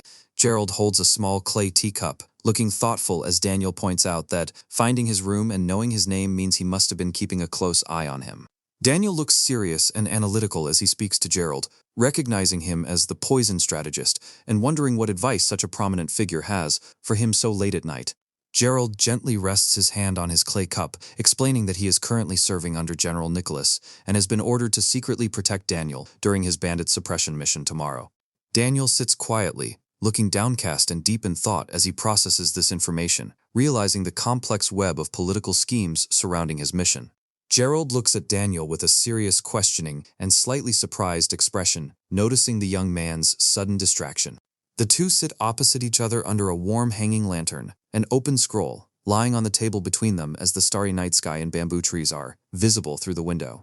Gerald speaks with determination, explaining that he wants no part in General Nicholas's personal resentment against Daniel and has only come to state his position to protect himself from becoming a scapegoat. Daniel's eyes widen in sudden shock and realization as Gerald's words reveal the military politics at play. In a brief flashback, Daniel remembers the brave, scarred face of his loyal soldier, Gideon, who stands firmly on the training grounds. Daniel's mind flashes to Lord Dominic in his peasant disguise, grim and resolved, representing the grand game of power they are all playing. He then envisions the beautiful Diana, smiling softly under the serene moonlight, reminding him of what is truly at stake. An extreme close-up of Daniel's eyes shows his sudden realization of how Nicholas plans to exploit the situation and how he must seize control of the board. Mr. Richard, also present to consult, speaks urgently to Daniel, gesturing with his hand, while Daniel sits in profile, looking down thoughtfully. Daniel raises his clay cup and smiles warmly, his expression softening as he addresses Mr. Richard's concern. Daniel clasps his hands on the table, offering a polite, respectful smile as he proposes a deal to watch their enemies' movements. Mr. Richard looks skeptical but listens closely, his mouth slightly open as he weighs Daniel's unexpected confidence. Daniel remains calm, calculated, and completely resolute, knowing he must show absolute strength to secure an alliance. Mr. Richard strokes his chin thoughtfully, looking off to the side as he carefully considers Daniel's words. Relieved and deeply amused by the young man's audacity, Mr. Richard throws his head back and laughs heartily. He places his empty clay cup back down on the wooden table, the deal silently sealed. Outside the wooden window frame, the bamboo trees rustle in the dark, silent night. Mr. Richard turns his head toward the exit with a sharp, alert, and serious expression, preparing to depart into the night. Daniel sits alone by the window under the warm glow of the lantern, smiling softly as he watches Mr. Richard take his leave. Mr. Richard walks away down the dark street, his expression growing grim and resolute as he contemplates the chaos of the world. Daniel looks out of the window with a highly thoughtful expression, pondering the path ahead. Inside a modest home, the empty teacup sits on a table as a man's hands are clasped tightly in quiet reflection. Mr. Richard looks up, his expression softening with concern as he returns to his sanctuary. Inside the simple village home, a young girl opens the red wooden doors with a bright, surprised, and happy smile. Mr. Richard stands outside the doorway, looking warmly and gently at the young woman. He steps inside the humble house, immediately greeted by two cute young twin girls with matching hair buns who run to him happily. Mr. Richard looks down lovingly at the twin girls, placing his hands on their shoulders with a warm, grandfatherly smile. The young woman and the two little girls sit at a simple wooden table, happily eating a modest meal of meat and soup as Mr. Richard watches them with a gentle, pleased smile. Afterward, Mr. Richard talks seriously to the young woman in the dimly lit room, expressing his desire to protect them in this chaotic world. A bowl of clear water sits on the wooden table, reflecting the warm, flickering candlelight. Sometime later, inside a grand dining hall at night, Daniel, now dressed in an elegant teal and gold silk robe, hosts Mr. Richard at a large banquet table filled with fine dishes. Daniel holds an ancient bronze wine cup, raising it with a warm, welcoming smile to toast Mr. Richard. Looking confident and relaxed, Daniel holds his cup steady, fully in control of the grand stage. Wearing a black and red scholar hat, Mr. Richard smiles warmly and raises his bronze cup in return. Mr. Richard looks down thoughtfully at his wine cup, a gentle smile on his face, as he appreciates the young master's hospitality. Daniel looks pleased and friendly, keeping the conversation engaging and cooperative. Mr. Richard leans forward with a satisfied Master Miller, the music and dance troupe master of the Oak Ridge Montgomery family, sits inside a dimly lit, elegantly decorated room, holding a bronze drinking vessel with both hands as a cunning and obsequious smile plays on his face. He raises his vessel to toast Julian, the arrogant eldest son of the powerful Montgomery family, who sits opposite him in luxurious silk robes under the warm glow of a single burning candle, their shadows dancing against the paper screens. Outside the heavy wooden gates of the county government office, the late afternoon sun casts a warm, soft glow as Daniel Young arrives on his majestic black warhorse, Ebony Eclipse, fully clad in magnificent red and gold, dragon-themed scale armor. From his high mount, Daniel looks down calmly at Chief Lucas, the plump official, who stands on the steps with a theatrical, wide, and obsequious smile of welcome. Lucas clasps his hands in a polite bow, greeting Daniel with an excessively cheerful and flattering smile, as Peter and the other village youths look on from behind. The plump official bows deeply to Daniel, who remains seated atop his warhorse, with a calm, stoic expression, unaffected by the grand display of submission. Beneath the slightly cloudy blue sky, Daniel's face remains incredibly focused and coolly calculated as he reflects on the true nature of this trap. The following day, Daniel leads a column of government soldiers and his village, militia along a dirt path through a lush forest where golden sunbeams pierce through the dense green canopy. Heavily armored guards carrying polearms march in unison through the sunlit woods, clearing the thick undergrowth as they proceed deep into the mountains. Daniel rides at a steady pace, accompanied by his loyal village militia, including the stout Peter, who march on foot beside him. As they travel, Lucas walks directly beside Daniel's horse, pointing toward the surrounding mountains and speaking in a warm, obsequious tone to flatter the young warrior. From a high angle, Lucas looks up at Daniel with a submissive, pleasant expression, trying to assure him of a swift victory over the remaining bandits. Daniel continues to ride through the sunlit forest, his long ponytail draping over his shoulder as he maintains a calm and serene expression. However, Daniel's expression shifts to one of cold seriousness, knowing that Lucas's words are nothing but lies designed to lead him into a deadly ambush. Walking nearby, Peter speaks up confidently to Lucas, boasting that Daniel's peerless archery will easily lay low any number of bandits. Lucas laughs heartily and replies with a persuasive, friendly expression, eagerly agreeing that he must witness Daniel's divine skill firsthand. As dusk approaches, the atmosphere turns dark and tense. Lucas points forward, with a cunning smile, guiding Daniel toward a path leading to Doomsday Cliff. Daniel looks highly suspicious and vigilant as the forest transitions into night, sensing that the trap is about to spring. Lucas leans in slightly with a sly, obsequious grin, suggesting they split their forces into two paths, while Daniel looks down at him with a cold, piercing, and highly suspicious gaze. Daniel, Lucas, and several armored guards stand along the quiet dirt path, adjacent to a massive rocky cliff face. Accepting the plan with a calm nod, Daniel rides Ebony Eclipse past his village, militia, who march on foot along the narrow forest path. Eerie blue moonbeams and glowing green fireflies illuminate the ancient, twisted trees as the village militia pauses in a clearing, looking tense and talking in hushed tones. Daniel sits on the forest floor, leaning against the massive mossy root of an ancient tree, tracing the gold carvings on his magnificent dragon bow as he contemplates his next moves in this dangerous game of power.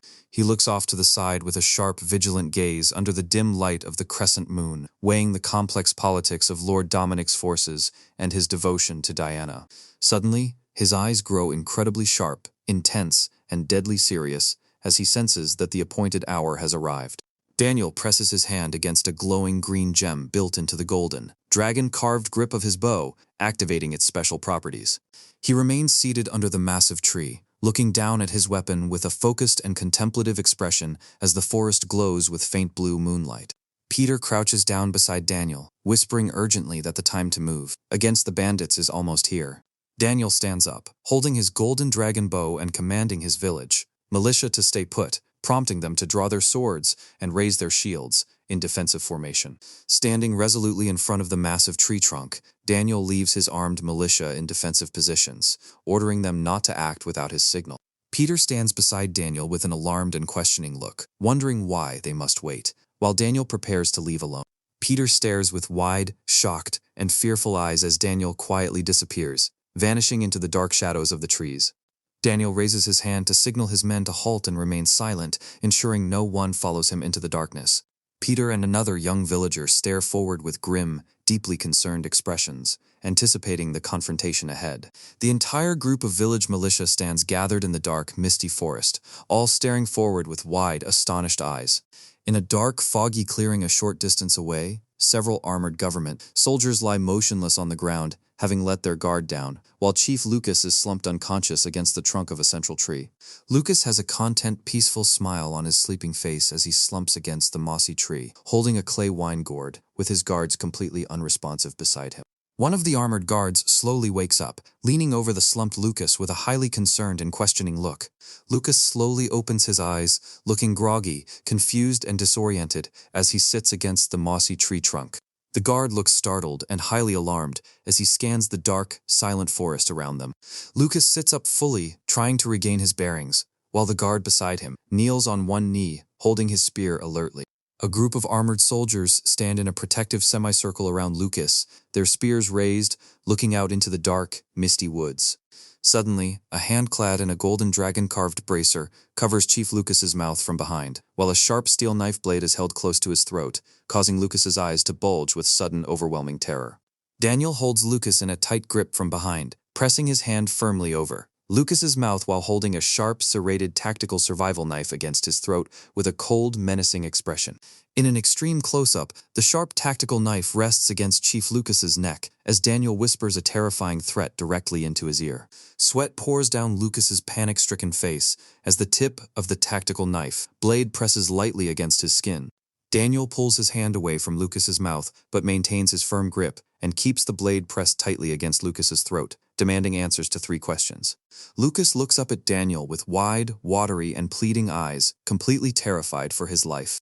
Daniel points his tactical knife forward menacingly, his expression cold and ruthless, demanding to know who is pulling the strings from behind.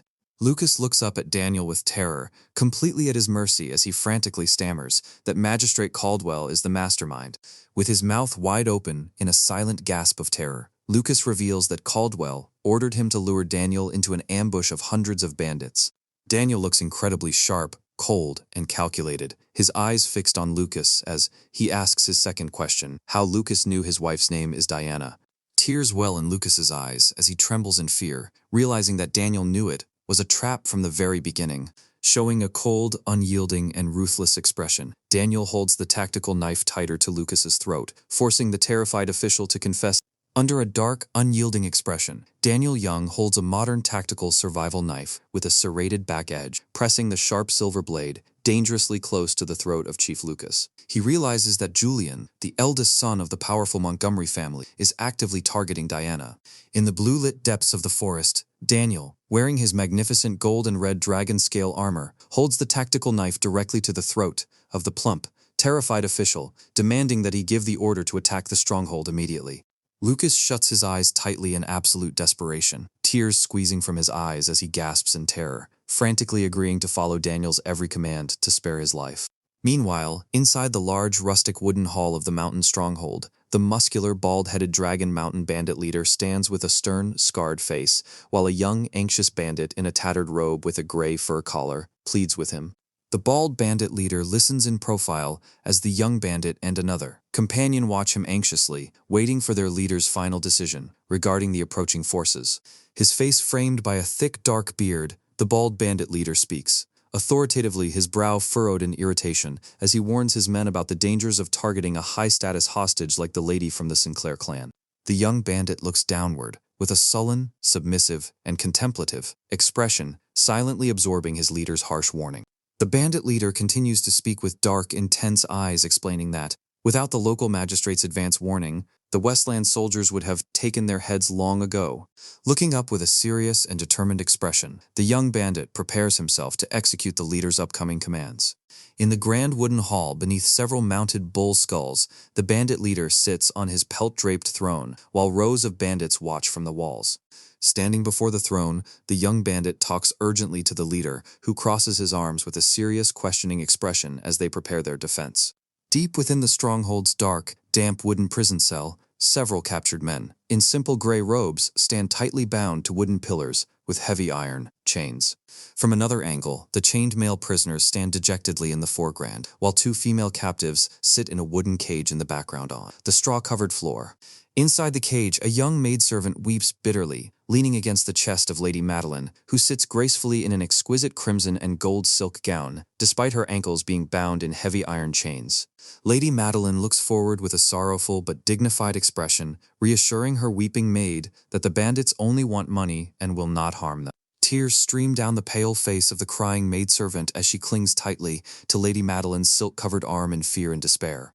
Looking downward with a quiet, melancholic expression, Lady Madeline processes their bleak situation, hoping for a swift rescue. Suddenly, Lady Madeline turns her head alertly, her golden brown eyes widening as she catches a faint, unusual noise coming from outside the prison cell.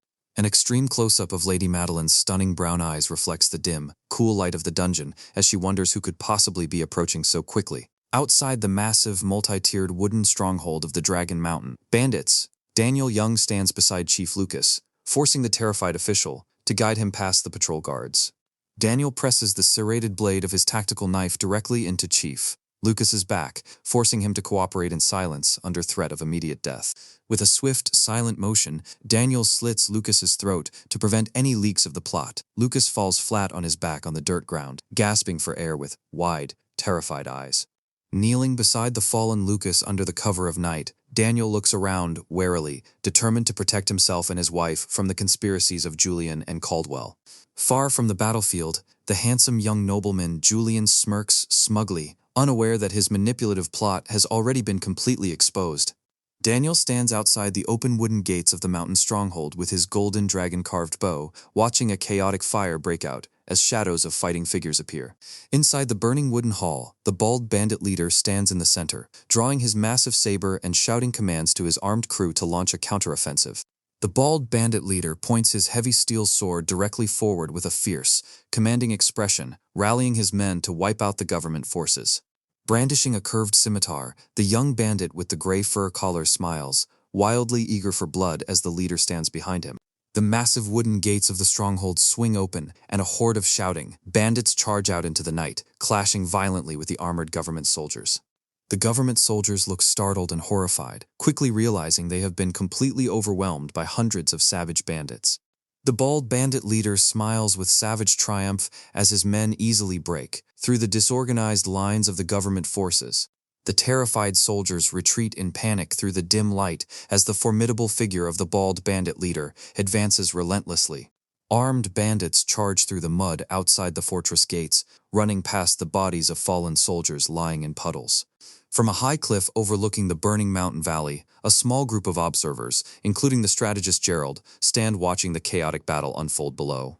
Two of the armored military commanders look on with shocked and worried expressions, suggesting they charge down to save the county officials. The strategist Gerald raises his right hand, palm open, signaling his officers to wait and watch, his face expressionless and calculating. The two armored commanders look back toward Gerald, who stands staring calmly over the valley, prioritizing the safety of Daniel Young over the government soldiers. In a nearby forest clearing, Daniel Young stands in his brilliant gold and red armor, surrounded by his loyal village militia as green fireflies float around them. Peter points urgently toward the burning stronghold in the distance, noting that Lucas's men are about to be completely wiped out. Daniel holds his ornate golden bow, looking focused and determined as he prepares to execute his plan to ambush the escaping bandits. Daniel runs swiftly up a steep, rocky hill, passing several quivers packed with white-feathered arrows prepared by his men. Standing alone on the edge of a high cliff under the brilliant light of a massive full moon, Daniel looks down at the burning bandit stronghold nestled in the valley below. Silhouetted majestically against the giant, glowing full moon on a rocky peak, Daniel commands Peter and Hunter to lead their men in defensive positions as they watch him in absolute awe. Daniel crouches on the cliffside, pulling several white-feathered arrows from a quiver, while his village militia stands in a tight defensive wall with their round metal shields raised.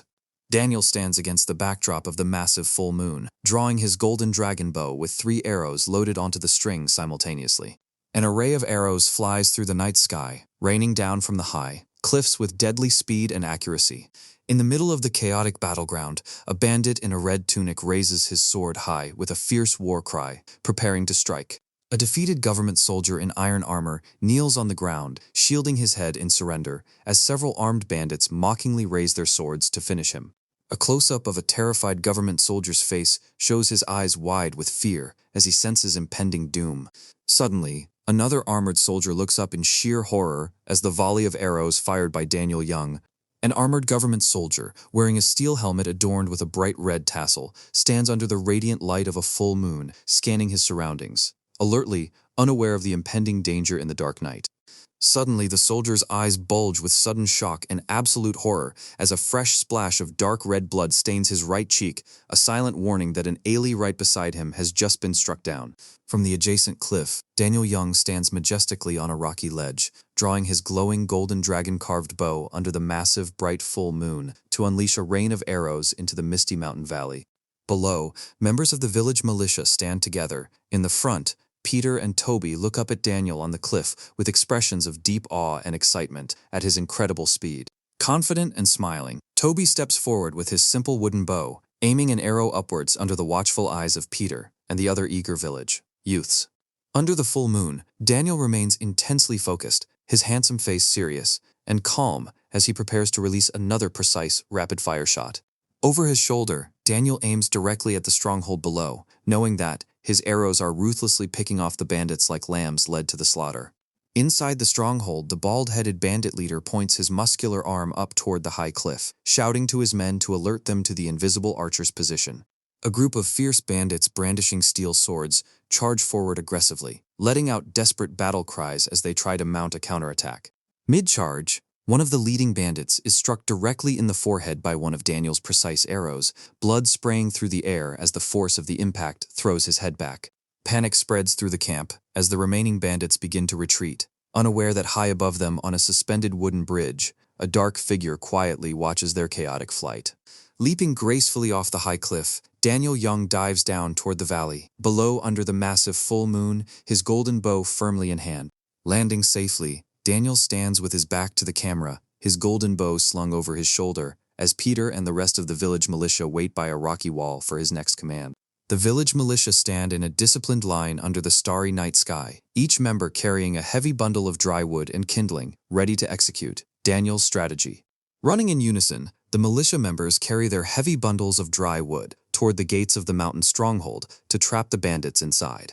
The village youths pile the dry wood against the massive wooden doors of the stronghold, setting it ablaze as chaotic fires begin to consume the camp.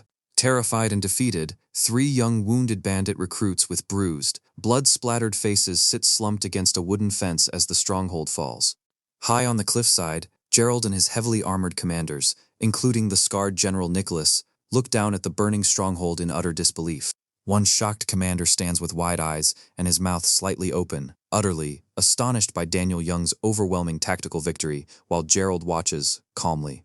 Gerald looks downward with a deeply analytical and slightly grim expression, realizing the immense and terrifying power that Daniel Young possesses. From behind the commanders, the glowing, translucent silhouette of an archer appears majestically on an adjacent peak, a phantom-like representation of Daniel's legendary presence. The young armored commander stands completely pale and frozen in absolute shock, staring at the incredible display. Filled with worry and disbelief, the young commander turns to speak to Nicholas, whose bronze lion-head shoulder guard gleams in the night. General Nicholas's heavily scarred face twists with jealousy and hostility, his eyes narrowing as he realizes Daniel has completely outshone them in battle. Nicholas and the other commander exchange serious, tense looks, deeply shaken by the display of military brilliance they have just witnessed. Gerald stands quietly beside a massive mossy boulder, looking off into the distance with a calculated demeanor, analyzing the immense political shift this victory will bring. Gerald's eyes are filled with a sharp, calculating intelligence, his neat goatee framing a face deep in contemplation. Nicholas speaks to Gerald, looking eager to downplay Daniel's achievements, while Gerald listens silently, knowing the truth. Back at the stronghold, Daniel stands in his magnificent red and gold armor, holding his golden bow as he watches the flames consume the bandit camp. Peter holds a burning wooden torch high in his hand, standing beside Toby, who grips his steel sword. Both youths look incredibly serious and battle-ready under the dark sky. A hand lowers a burning torch to ignite the massive pile of dry branches stacked against the wooden gates of the fortress. A massive, raging bonfire erupts in front of the stronghold gates, while the village youths stand before the towering flames, blocking any chance of escape. The bald bandit leader stands amidst the thick smoke and glowing embers of his burning camp, his face grim and filled with savage determination. Inside the burning fortress, 2 wounded bandits sit slumped against a wooden barrier, coughing in the thick smoke as the fire closes in. The bald bandit leader raises his sword high against a massive backdrop of roaring yellow and orange flames, preparing for a final, desperate charge. He charges out through the burning wooden gates, leading his remaining men in absolute fury, brandishing his steel sword. In front of the burning camp, the village militia, led by Peter and Toby, stand in a tight defensive shield wall, holding round wooden shields and sharp swords, ready to meet the enemy's charge. A burning wooden watchtower inside the stronghold licks the night sky with flames as the final battle rages. Peter and Toby stand firmly side by side behind their shields, their eyes filled with intense determination as the enemy approaches. Daniel stands calmly in the center of his defensive line, flanked by Peter and another militia member holding heavy shields, looking forward with complete confidence. The clash of battle begins. The village militia use their heavy shields to block the heavy axes and swords of the charging bandits, sparks flying as steel meets wood and iron. Peter fights fiercely, gritting his teeth in a desperate struggle as he uses his shield to push back a bandit while preparing to strike. Peter swings his sword with great force, slashing a bandit across the chest as dark red blood splatters, while Toby watches his allies back with a grim expression. From inside a wooden gateway, Daniel Young draws his golden dragon bow, aiming his arrows with lethal precision to support his militia in the chaotic melee. On the high cliff, Gerald, Nicholas, and the other commander look down at the battlefield, their faces frozen in absolute shock at the tactical coordination of Daniel's militia. Nicholas's eyes are wide with disbelief and extreme jealousy as he realizes Daniel's poorly trained village youth are successfully defeating the notorious mountain bandits. Gerald stands in profile, looking down at the burning valley with a solemn, deeply analytical expression, realizing that Daniel Young is a force to be reckoned with. Gerald's eyes narrow as he quietly observes the final moments of the battle, recognizing the rise of a legendary figure. Reflected clearly within the pupil of an eye is the image of the battlefield below, showing the shield wall and the burning fires of the stronghold. Sensing defeat, the bald bandit leader clad in a black cloak rushes past the burning wooden structures of the stronghold, fleeing into the dark forest. The figure clad in the black cloak runs away up a rocky, moss-covered mountain path under a